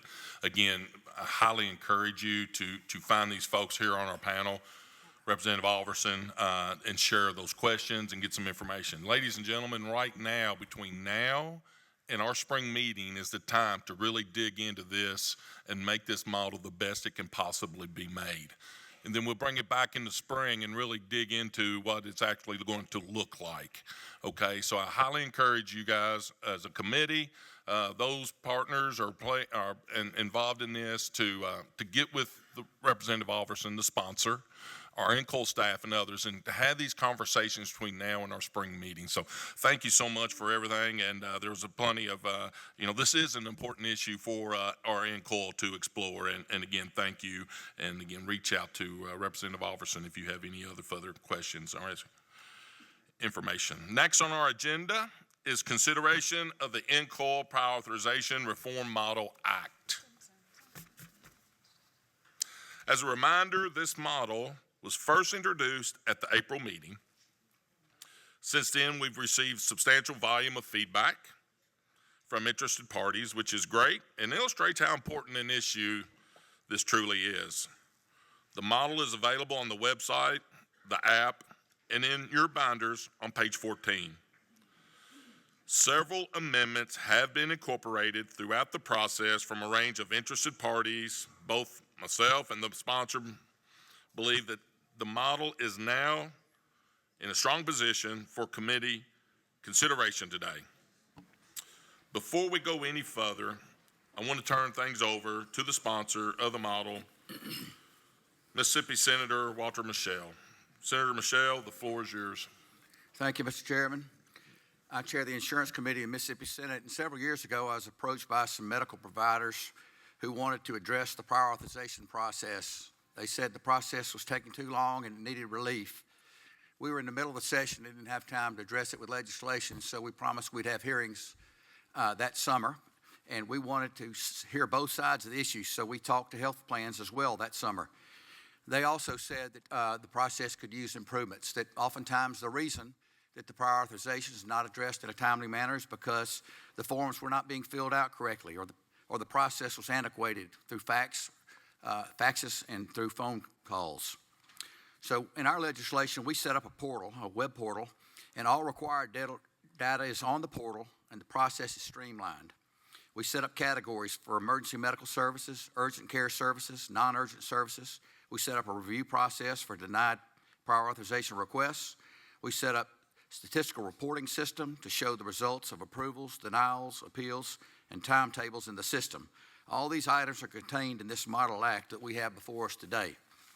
The Prior Authorization Model Act has a lot of feedback that we've received throughout the year. We've heard from multiple presenters on this issue. This latest reversion reflects feedback we've received.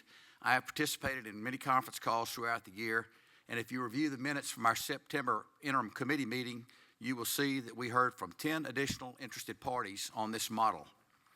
If we were to accept any additional changes, it would veer too far from the law that is the basis for the model.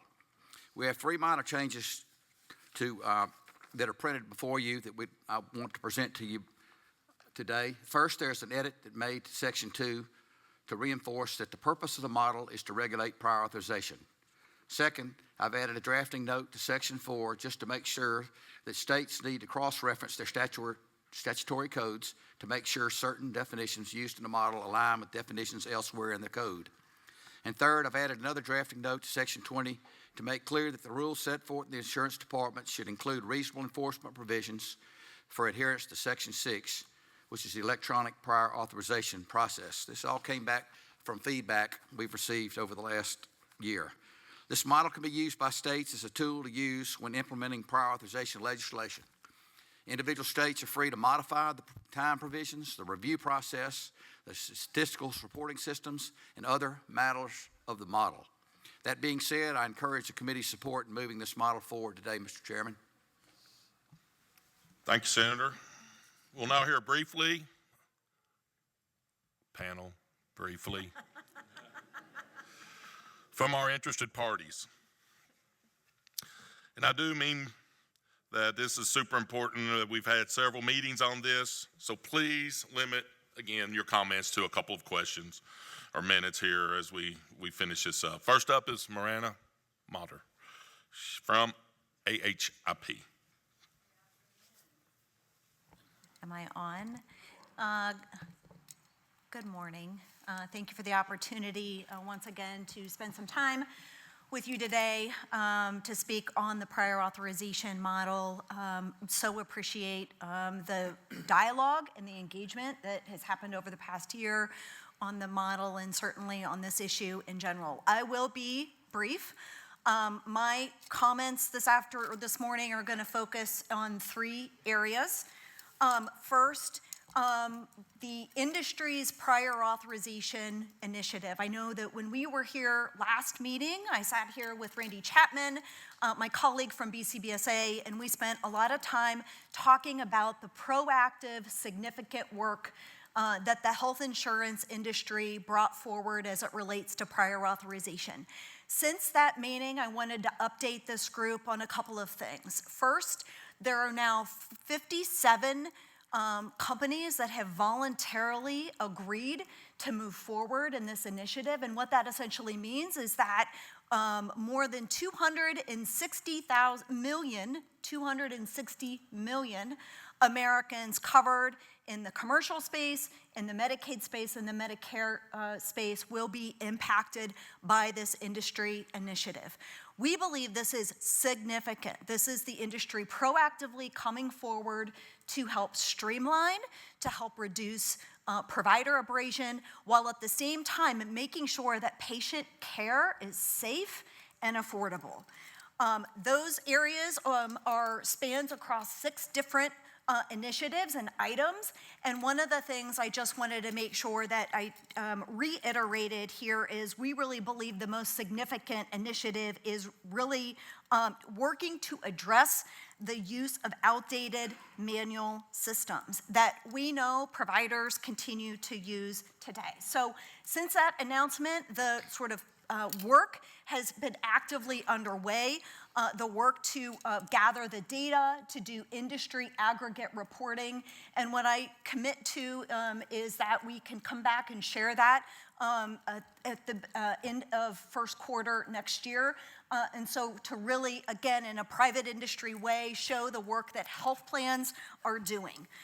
The second area is, as I talked about, the significant need of needing to move past using outdated manual systems. Over the course of the last year, you've heard me continue a theme, and that theme is, again, we have to move away from those systems. With today, almost 50% of providers using phone, fax, and mail, we strongly appreciate the language that is currently included in the model, which requires plans to build, but providers to use. But what I would say is that the model still lacks any real enforcement against providers to actually have to use those electronic systems. While there is significant enforcement measures for provider or for plans to use to build the electronic systems and to do reporting, there is nothing included in the model that will actually move the needle for providers.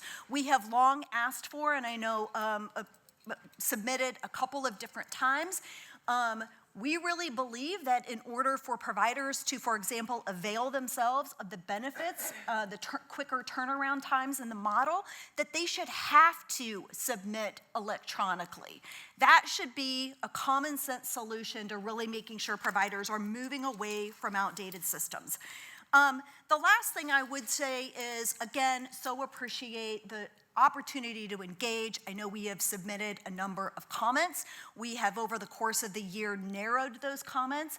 I still think in some areas, I would say that it is unclear to us, why certain language was adopted while other language was not. And one example is, the turnaround times for urgent care. Those turnaround times that sit in front of you today are not only a drastic departure from what the Mississippi law was, but it was actually turnaround times that were rejected during that process. They are not aligned with federal law, and our concern is that that will only lead to confusion amongst consumers and providers.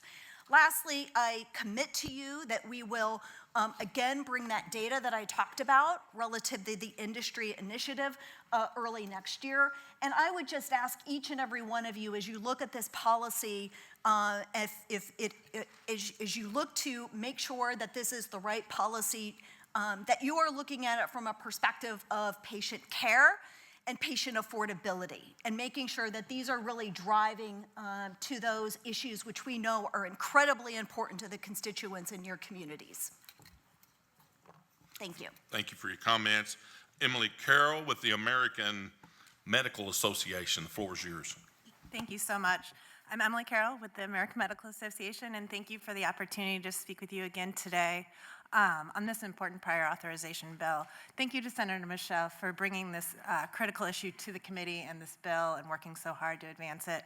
And we really can't thank the committee and you, Chairman, enough for all your thoughtful efforts over the last year to get this bill to a place where we believe it will help states establish meaningful reforms to protect patients from the delays and harms that result from prior authorization abuse.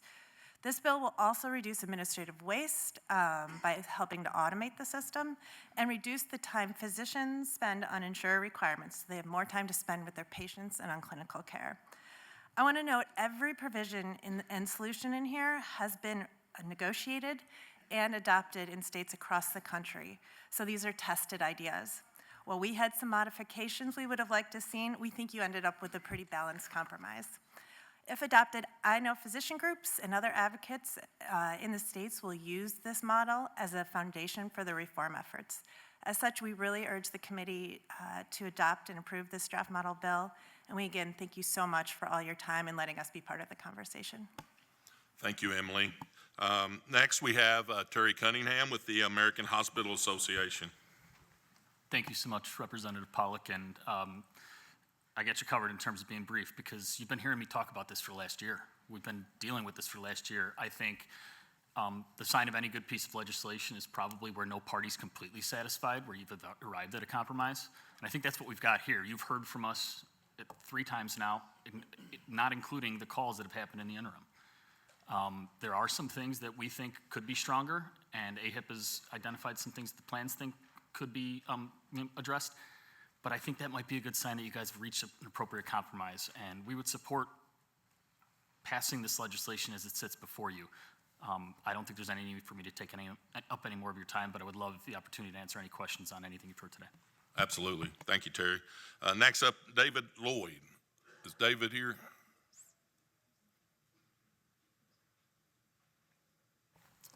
I'll just say extraordinarily briefly. Yes. David Lloyd, Chief Policy Officer at Inseparable, a mental health policy organization, provided some comments. Think this is a step in the right direction. Urge the committee to support the model and look forward to working with states on implementation to address these important issues.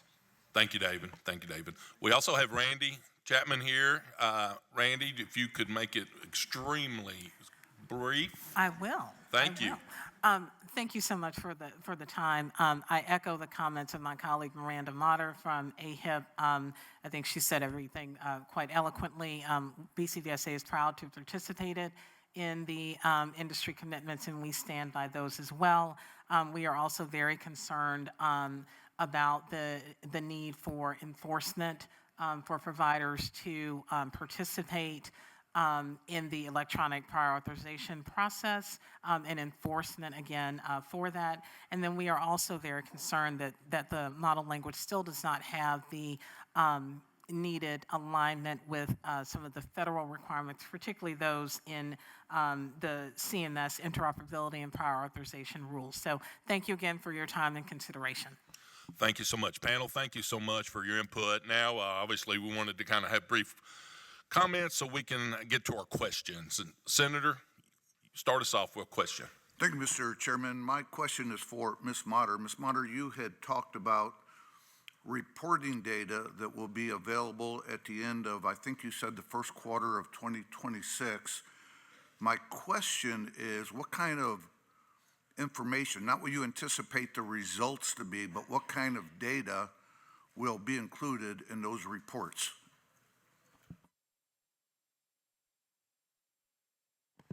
Thank you. So as I talked about, there are 6 areas of this commitments, and each one of the commitments have varying timelines associated with them. One of the first timelines is the commitment to reduce the number of claims that are subjected to prior authorization.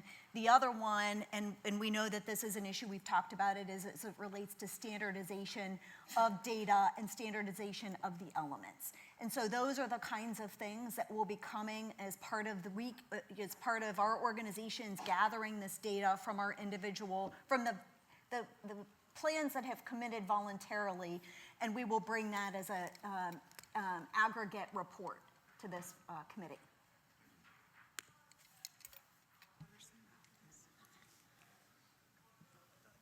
Representative Dunnigan. Thank you, Mr. Chair.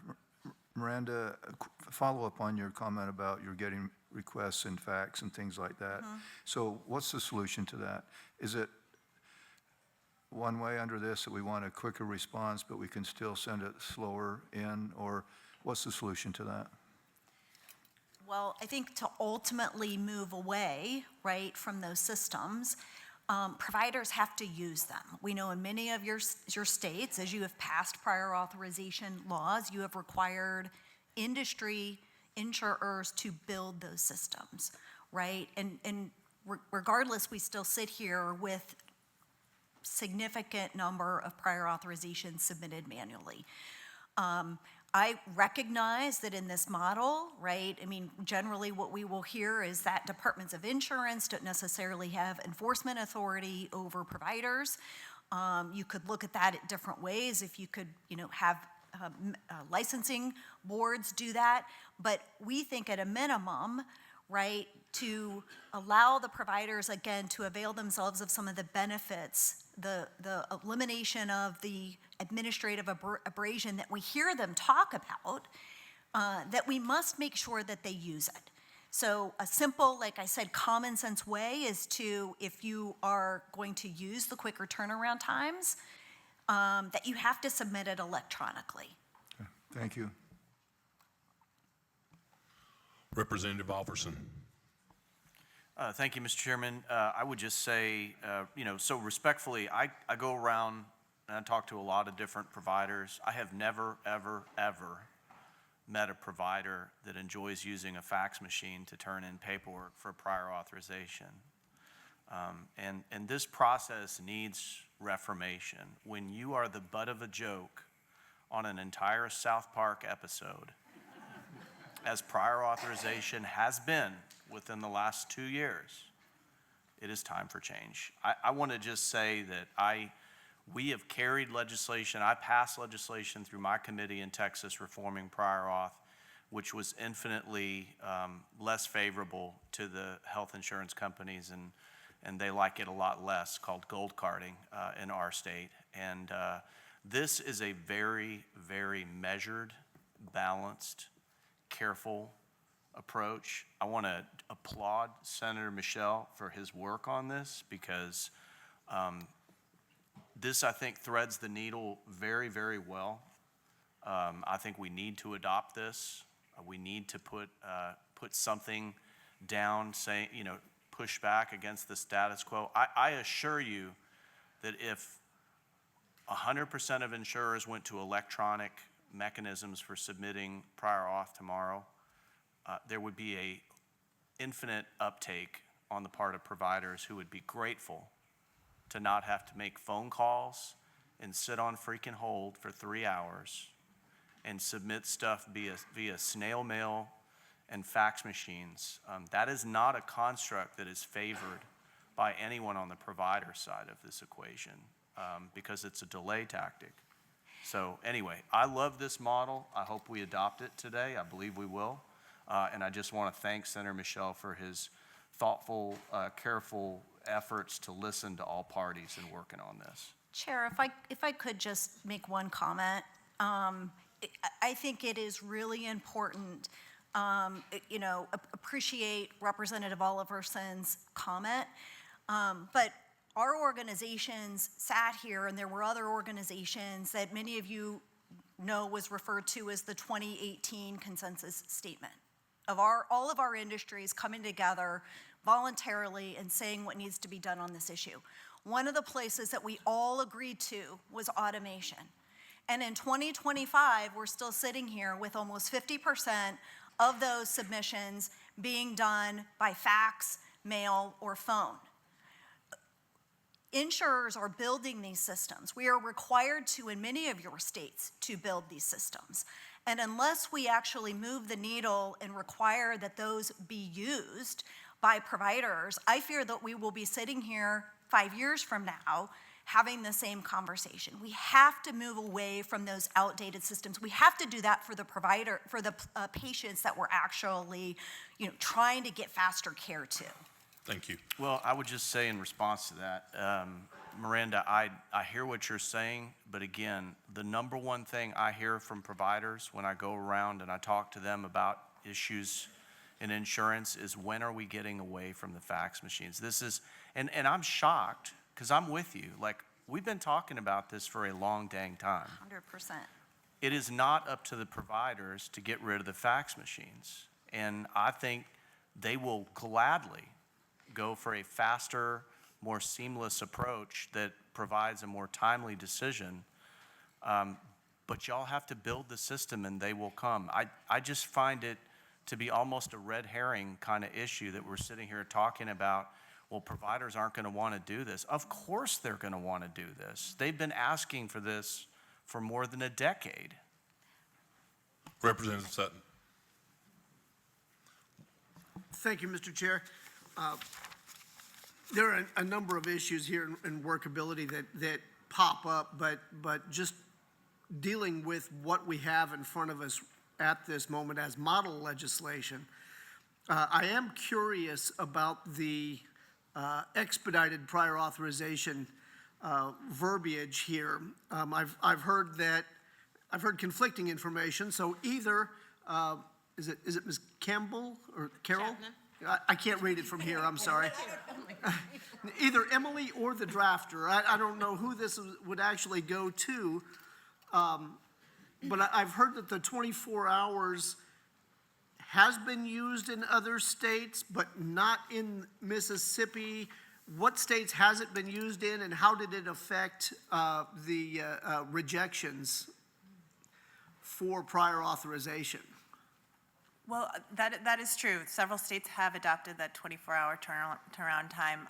Do you know who? I don't By any have chance? them in front of me, but I will get you those. It is becoming a more popular provision for sure.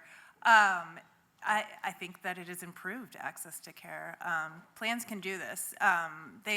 90-something% of prior authorizations are approved, so it's just matching up data in a short amount of time. And 24 hours, if you need urgent care, is a lifetime, right? So to be waiting on approval from the health plan for that care that your physician has already determined is medically necessary and urgent, seems to me, the 24 hours seems to me a pretty reasonable requirement.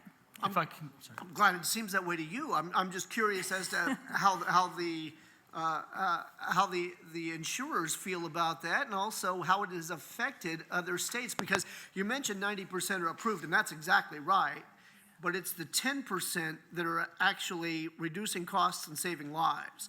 And so we don't want to necessarily sweep that 10% under the rug just because it's a small number. If I can make one point on the speed of turnaround, I'll point to the pledge that Miranda talked about earlier, in which they're pledging to move the overwhelming majority of their things to real-time authorizations, so much faster than 24 hours. We're talking real-time, and so that involves getting to the standards that need to be built that they're talking about. But again, the notion what's best for the patients and what insurers are already on the books is trying to move to is real-time prior authorization response. So I think 24 hours is a completely reasonable number to move forward with. Okay, so we've got 3 other questions. I'm going to kind of put a time limit on your 3 questions. So make sure it's either a question or a comment. Representative Scott, you're up first. Thank you so much. And I'm going to be really brief. I think that the timeline, especially on the appeals, is incredibly important. Really love Section 10 of this proposed legislation, especially considering in my district we've had 3 people that have been detrimentally affected by insurers using AI to streamline these processes. So having a human review is incredibly important. And I do think that we've got to move as a committee to really focusing on insurers and the use of AI and the data that they use to get it. I'll get into more with the author of the bill, but I just want to lift up the fact that AI is taking over a big part of this, and Section 10 here covers a lot of my concerns. Thank you. Ellen? Thank you, Chairman. I'm glad that you came before me. There are new advances. The barriers that we put in front, like before in the panel talking about applications. If anyone's filled out a Medicaid application, it's like a second job. And so there is new things coming up that have to do with AI, which is called an AI agent. It just streamlines a lot of information so people can get through those applications. So I think that we're at a time who has 3 weeks to try to get a medication done for my son, who I'm really good at with a scheduled drug to do it. 3 weeks because someone wasn't answering the phone or I was on, and then they asked for a fax. It's a problem if we want to help save lives, and especially if so I'm hoping that we are all open about maybe talking about AI again and how we can put those, those guardrails on for our vulnerable populations, but not go away from innovation so we can take care of these barriers that are just worthless. Thank you. And let me Last question. Sorry, last question right here. Senator George. Go ahead, Thank you, Mr. Senator. Chairman. Not a question, a comment. At our last NCOIL meeting, not in this committee, but in PNC, we talked about the importance of quality over time. And I think most of my colleagues agreed that it's important that we have prudence to make sure all considerations are given fair consideration. And Mr. Chairman, I appreciate the fact you said that we've had multiple hearings on this, but based on new evidence, I heard today that there will be some reports coming out in 2026. I am not at this point recommending a no vote. What I am recommending we do is delay this till we see those reports and we see what actions that the free markets are taking to correct this problem on themselves, because I believe much more in free markets knowing best how to fix a problem than I do in government knowing how to fix a problem. So just recommending we delay this until the next meeting, which I think will be after those first quarter reports come out in early 2026. Thank you, Mr. Chairman. Thank you. So I'm going to turn this over to Senator Michelle. Obviously, you've heard the questions, you've heard the comments. Appreciate the work everybody's done at this point. Do you have any closing comments, Senator?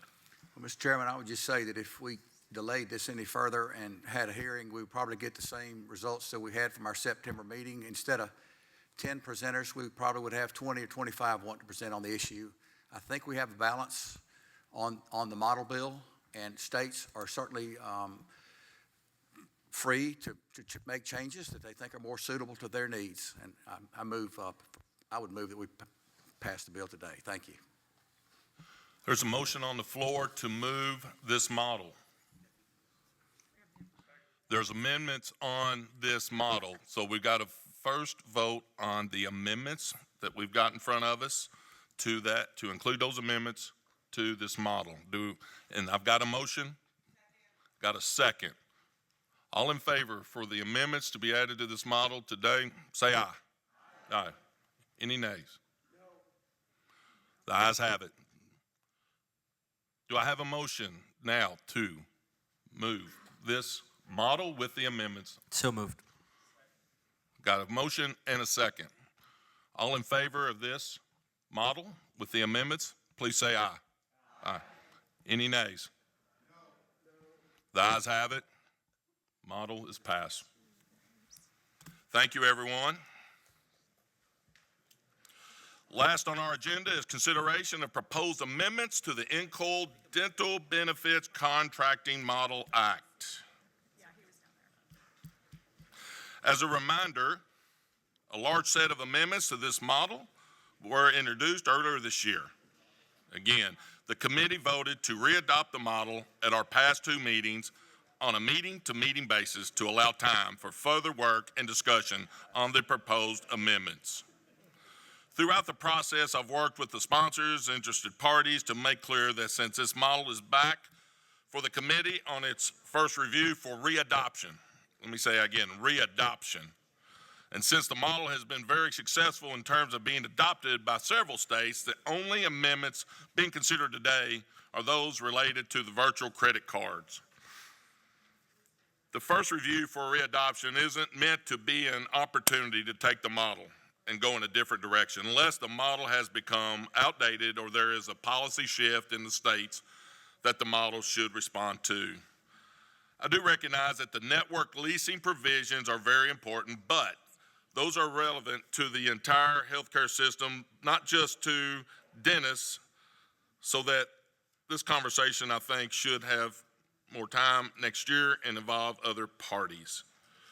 But for today, I understand some states have gone in different directions with the virtual credit card provision, so I'm happy to have the committee entertain changes if there is a sponsor's intent. And for the committee's reference, this model appears in your binders on page 36, and the virtual credit card section is on page 43. Unfortunately, the main sponsor of the original amendments, Vice Chair Senator Justin Boyd, his flight was canceled, so he won't be here, but playing in his place, pinch hitting, is the Assemblyman Gandolfo is here, and he will share with us those amendments. Please go ahead, Assemblyman. Thank you, Chairman. Unfortunately, Senator Boyd couldn't be here due to that flight cancellation, but we agreed that I would present the amendments here today. So after a very long process, there's been a lot of conversations over the last about year. I've learned much more about dental insurance from both sides than I probably ever wanted to, but it's been great. So I appreciate all the engagement from the dentists and the dental plans. It's really been an enlightening process. So we have agreed. The initial amendments to this model have been pared down significantly. We took into account some of the changes that the dental plans were looking for. So the spirit of our amendments today focus on the virtual credit cards, shifting from an opt-out approach to an opt-in approach where the providers would opt into that. 6 states have gone in this direction. Most recently, Florida and California in 2024. So we believe that these amendments are reflective of a trend we are seeing in both red and blue states. In Pennsylvania. And Pennsylvania. It was my bill. Congratulations. Thank you for that. So with that, Mr. Chairman, I understand there is an alternative approach that we might be hearing today, but on behalf of myself and Senator Boyd, we would like to see the model, the amendments presented before us, which are on, should be printed out in front of you on a page titled Amendments from Senator Boyd and Assemblyman Gandolfo, so you can take a look there. But Mr. Chairman, I hope that these are the amendments to the model we will be adopting today, and I'll turn it back over to you. Thank you, Mr. Chairman. Thank you, Assemblyman. Representative Foley. The floor is yours. Thank you, Mr. Chair. Thank you to everyone who has worked on this throughout the year. I'm going to defer to the sponsor on this, as I know he's worked very hard on these amendments. But I just wanted to make it clear that I am offering an alternative approach that was referenced by the Assemblyman and is printed out before you on the amendments from Robert Foley. I think it says Representative Bob Foley, but after both approaches are discussed, I'll defer to the path the Assemblyman would like to proceed with, but I'm offering the alternative approach that I think strikes a good balance of making a tweak to the model during the readoption process, but not something that significantly changes, like shifting from the opt-out to the opt-in approach. And that is the core difference between both amendments. It's the opt-in, opt-out provision of the change. And I thank you, Mr. Chair. Thank you, Representative. Let's briefly hear from our interested parties on this, and please, again, keep your remarks to just a minute. We've heard this the last couple of conferences. This is meant to, again, be a time for closing remarks for the committee, and then we'll get into the questions and answers. We'll first hear from Chad with the American Dental Association. Chad, the floor is yours. Thank you, Chair Pollock, Assemblyman Gandolfo, Senator Boyd, and absentia. There are 3 reasons to adopt the amendments as proposed by Senator Boyd and Assemblyman Gandolfo. Those 3 are there. It is good policy. It is in line with the legislative trends we're seeing in the states, and it makes a positive change to the 2020 model and keeps it current. First, why is opt-in fee-based payment good policy? If a provider decides to accept a payment with a fee associated with it, that provider should have maximum power of choice. We have found that opt-out isn't providing that, but opt-in will. And here's why. Opt-in supports the basic contracting notion of an offer and acceptance after due consideration.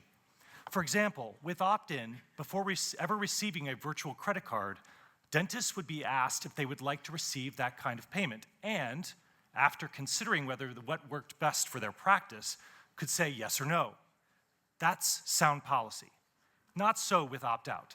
The dentist is at the mercy of the carrier sending a virtual credit card, one where the carriers may be receiving a small percentage of what it costs for the dentist to use it. And if the dentist doesn't want the virtual credit card, she has to go through the process of asking to receive money a different way, causing delay, burning staff time and confusion if the carrier is subcontracting to another entity, which may not honor an opt-out sent to the carrier.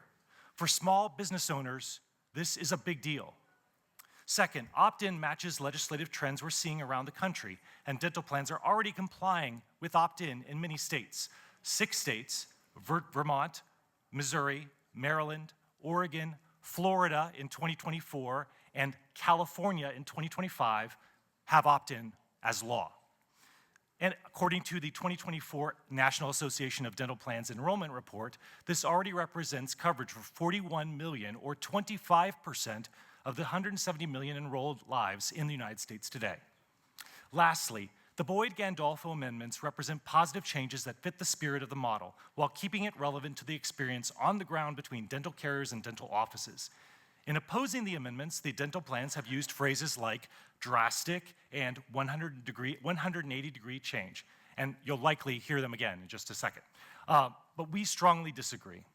The spirit of the model was and is to ensure that dental plans are transparent in their actions and that providers are empowered to make proper decisions on behalf of their practices and patients. Adjusting to opt-in on fee-based payments fits that spirit perfectly. This is good policy, it's in line with legislative trends, and it's a positive change that fits the spirit of the model. For these reasons, I urge committee members to vote in favor of the Boyd-Gandolfo amendments. Thank you so much for your time, and I'm happy to answer questions. Thanks, Chad. Now let's hear from Bianca, the National Association of Dental Plans. Bianca, the floor is yours. Yes, thank you so much, Chair Pollack. First of all, I want to acknowledge and appreciate the thoughtful discussion surrounding this model and the decision to defer consideration of network leasing to allow for a more comprehensive discussion at that time. There is something I want to address before I get into some of my comments, and I will be brief. There was a reference to 6 states that have adopted an opt-in. Just to be clear, 3 of those 6 states, those virtual credit card provisions are related to all health insurers, not specific to dental. We are speaking on a dental-specific model here. The additional states that were referenced are not, while they have an opt-in, do not align with what is before you today. What is before you today includes an express acceptance definition that would require an opt-in physically in writing. So I want to make sure that is very clear to the committee as we are further discussing this. But I do want to speak to the opt-out, and we'll likely reference some of the things Chad did before me as well. The opt-out, we believe, preserves flexibility for plans and providers and provides both a clear and transparent way to receive payments. The proposal raised by Representative Foley is aligned with the amendments introduced by Assemblymember Gandolfo and Senator Boyd, but does maintain the opt-out structure, which is currently in the model. So that would prevent this from being a full rewrite of the model within the renewal process. These amendments increase transparency, offer additional protections for providers, and ensure the model remains viable for the duration of the renewal period. This is in addition to the existing model provisions, which include strong notice requirements and consent provisions.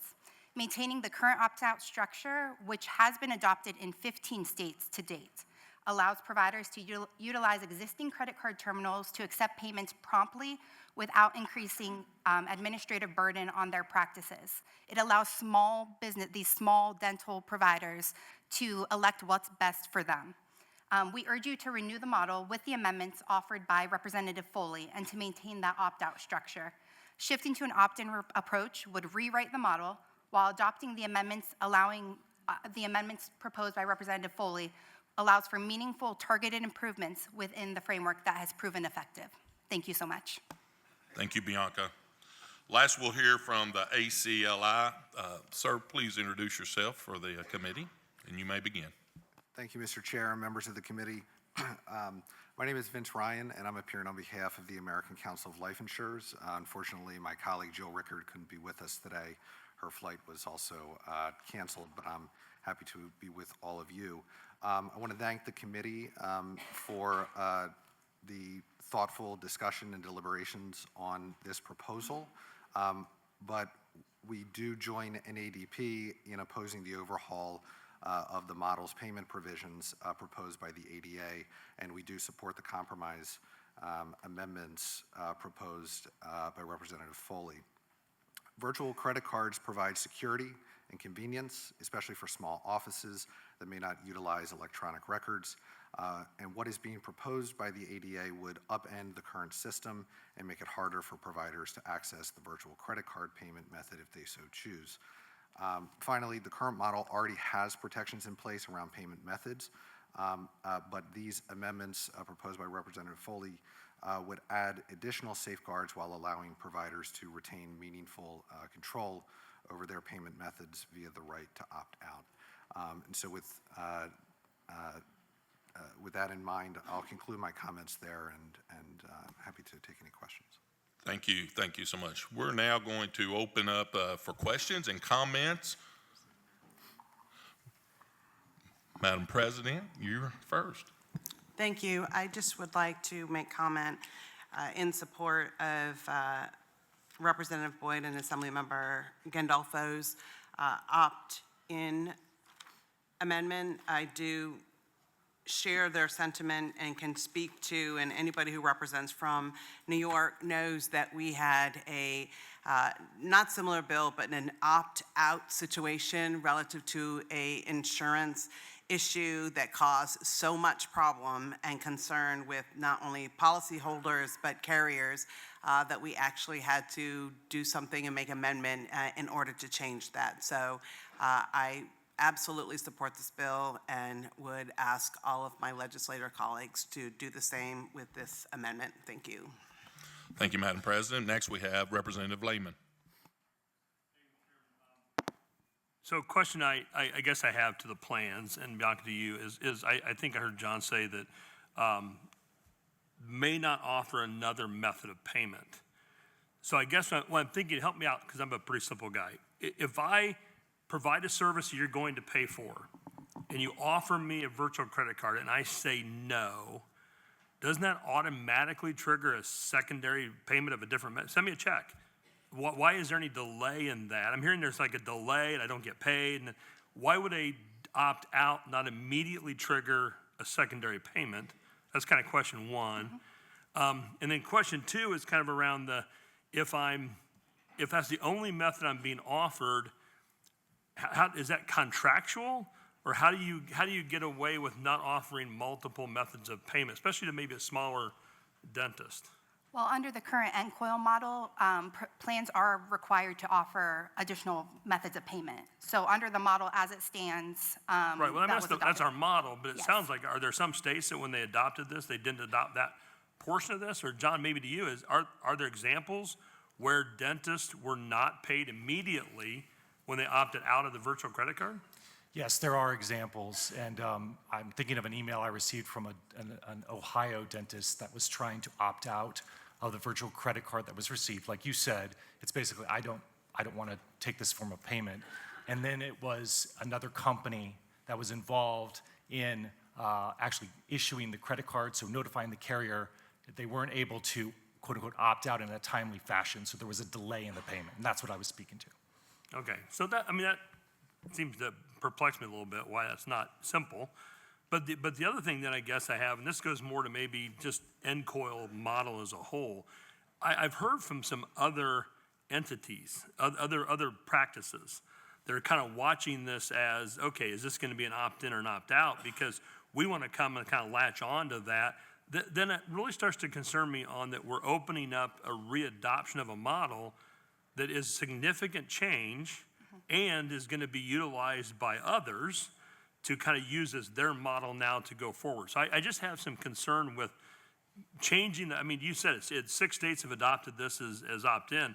Go back to your state and change it to opt-in if it's a problem. But it's kind of, this is going to maybe a little bit farther than what I think the intentions of a readoption of a model would be. I would say bring back a model that deals with multiple practices and then opt-in or opt-out payment system. Could I comment on that real Yeah, quick? please do. Thank you, Representative Lehman. So as you know, on leasing, we saw that between Chairman Pollack and discussions with the plans that was really appropriate. What I would say is you've seen that we have a large number that have already adopted opt-in, but the backing of NCOIL would have that discussion be, I think, broader.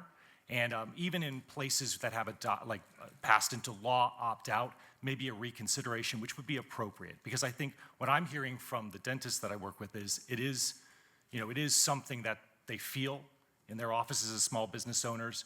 And I think it also speaks to making NCOIL reactive to what's being faced on the ground when these laws are already enacted, and makes it more meaningful in terms of what how relevant the model would be. So I think because of its real targeted approach that Assemblyman Gandolfo and Senator Boyd are looking at, I think it's appropriate in the reauthorization process. I know that's my opinion. Is it okay to go ahead and respond to that? Yeah, I appreciate it. I think there are some things that are notable. I think you make a very good point in setting a precedent in the renewal process with a lot of eyes on this model and, potential interest on how this will go. So I think that's certainly worthwhile. And while we have, as I indicated previously, while we have seen some states adopt opt-in, that is not what's before you today. There is an opt-in before you, but the language does not mirror that of which has been adopted in the states that have looked at opted in. It is far stricter. It requires, as I mentioned, a written in writing election, which runs a significant risk of of slowing down the process, causing confusion, delaying payments, as well as potentially putting our plans out of compliance with prompt pay laws in your states as well.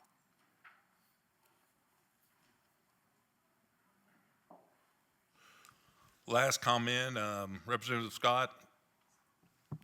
Yeah, I just want to say my support for Senator Boyd and Assemblyman Gandolfo's amendment.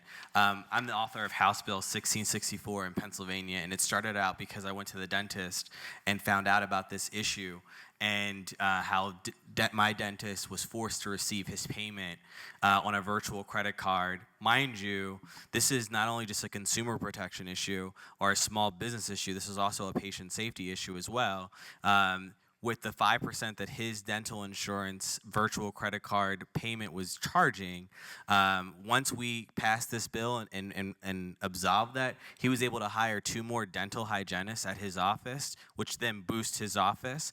I also just want to point out that in the era of, you talked about expanding this to ultimately our bill was expanded to other practices. It's important to note that in this healthcare sector, we have a lot of providers, especially like specialties, that are being brought up by private equity because of the sometimes overregulation or the hardness of just doing the small business aspect, that this would help bring more revenue into the provider's office.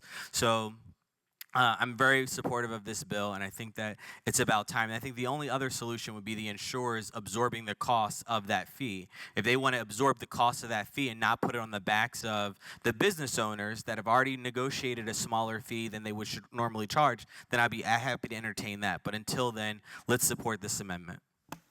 Can I respond to that for just a moment, just to clarify fees? We need to, real quick, Very because I quick. got another question before we get started here. The fees that you are referencing could be associated with the actual use of the card. Dental plans do not charge fees, fees for this.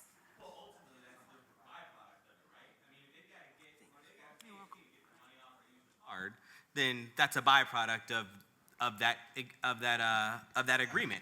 And the dentist, the small business owner, the dentist that's providing the service, has already negotiated a fee with the insurer, right? They're entitled to that fee. If the cleaning is $150 and you negotiated $75, they should be able to get their $75. If you want to charge a fee for that, or if they want to get the money off, they shouldn't have to pay a 5% fee for that. And they are absolutely reimbursed at that negotiated rate you referenced. Yeah, minus the fee, right? There's a fee to it. Depending on their payment election. Mr. Chair, I think you understand. Thank you. Representative Anderson. Thank you, Mr. Chairman, and to the sponsors, and to Madam President, and to all of my colleagues around the table. I received a note before leaving Georgetown, South Carolina, from my people, and it says, "Hello, Representative Anderson. We at South Carolina Dental Association want to voice our support of the amendments to the Transparency in Dental Benefits Contracting Model Act, which was formally introduced at the National Council of Insurance Legislators meeting in Charleston, South Carolina, April 2025. As you know, NCOIL adopted the Transparency in Dental Benefits Contracting Model Act in 2020. This Model Act has made a big difference for dental patients in South Carolina. The South Carolina Dental Association is fully supportive of these amendments and is confident that their adoption would be another step forward for improving the oral health of South Carolina patients. So I will, and Mr. Chair, hands have been being raised across from us. She's going to get my last comment or question, right? Representative, you're on the... Thank you, Representative Lilly from Illinois. Just a question, you may have answered it, but I'm not sure. With the HSA credit cards, how does this impact those payments?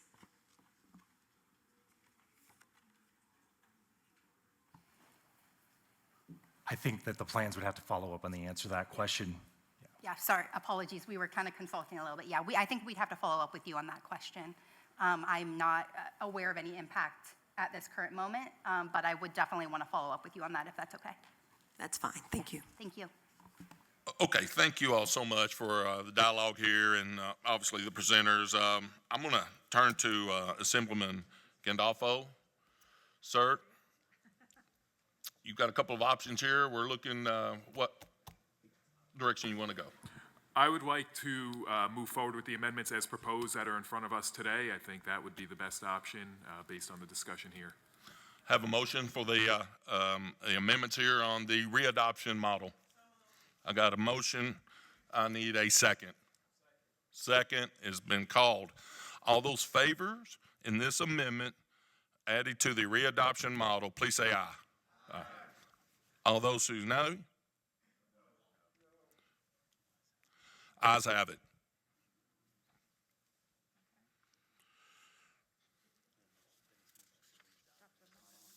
Now we have a motion to readopt the model as amended just now. So would I have a motion?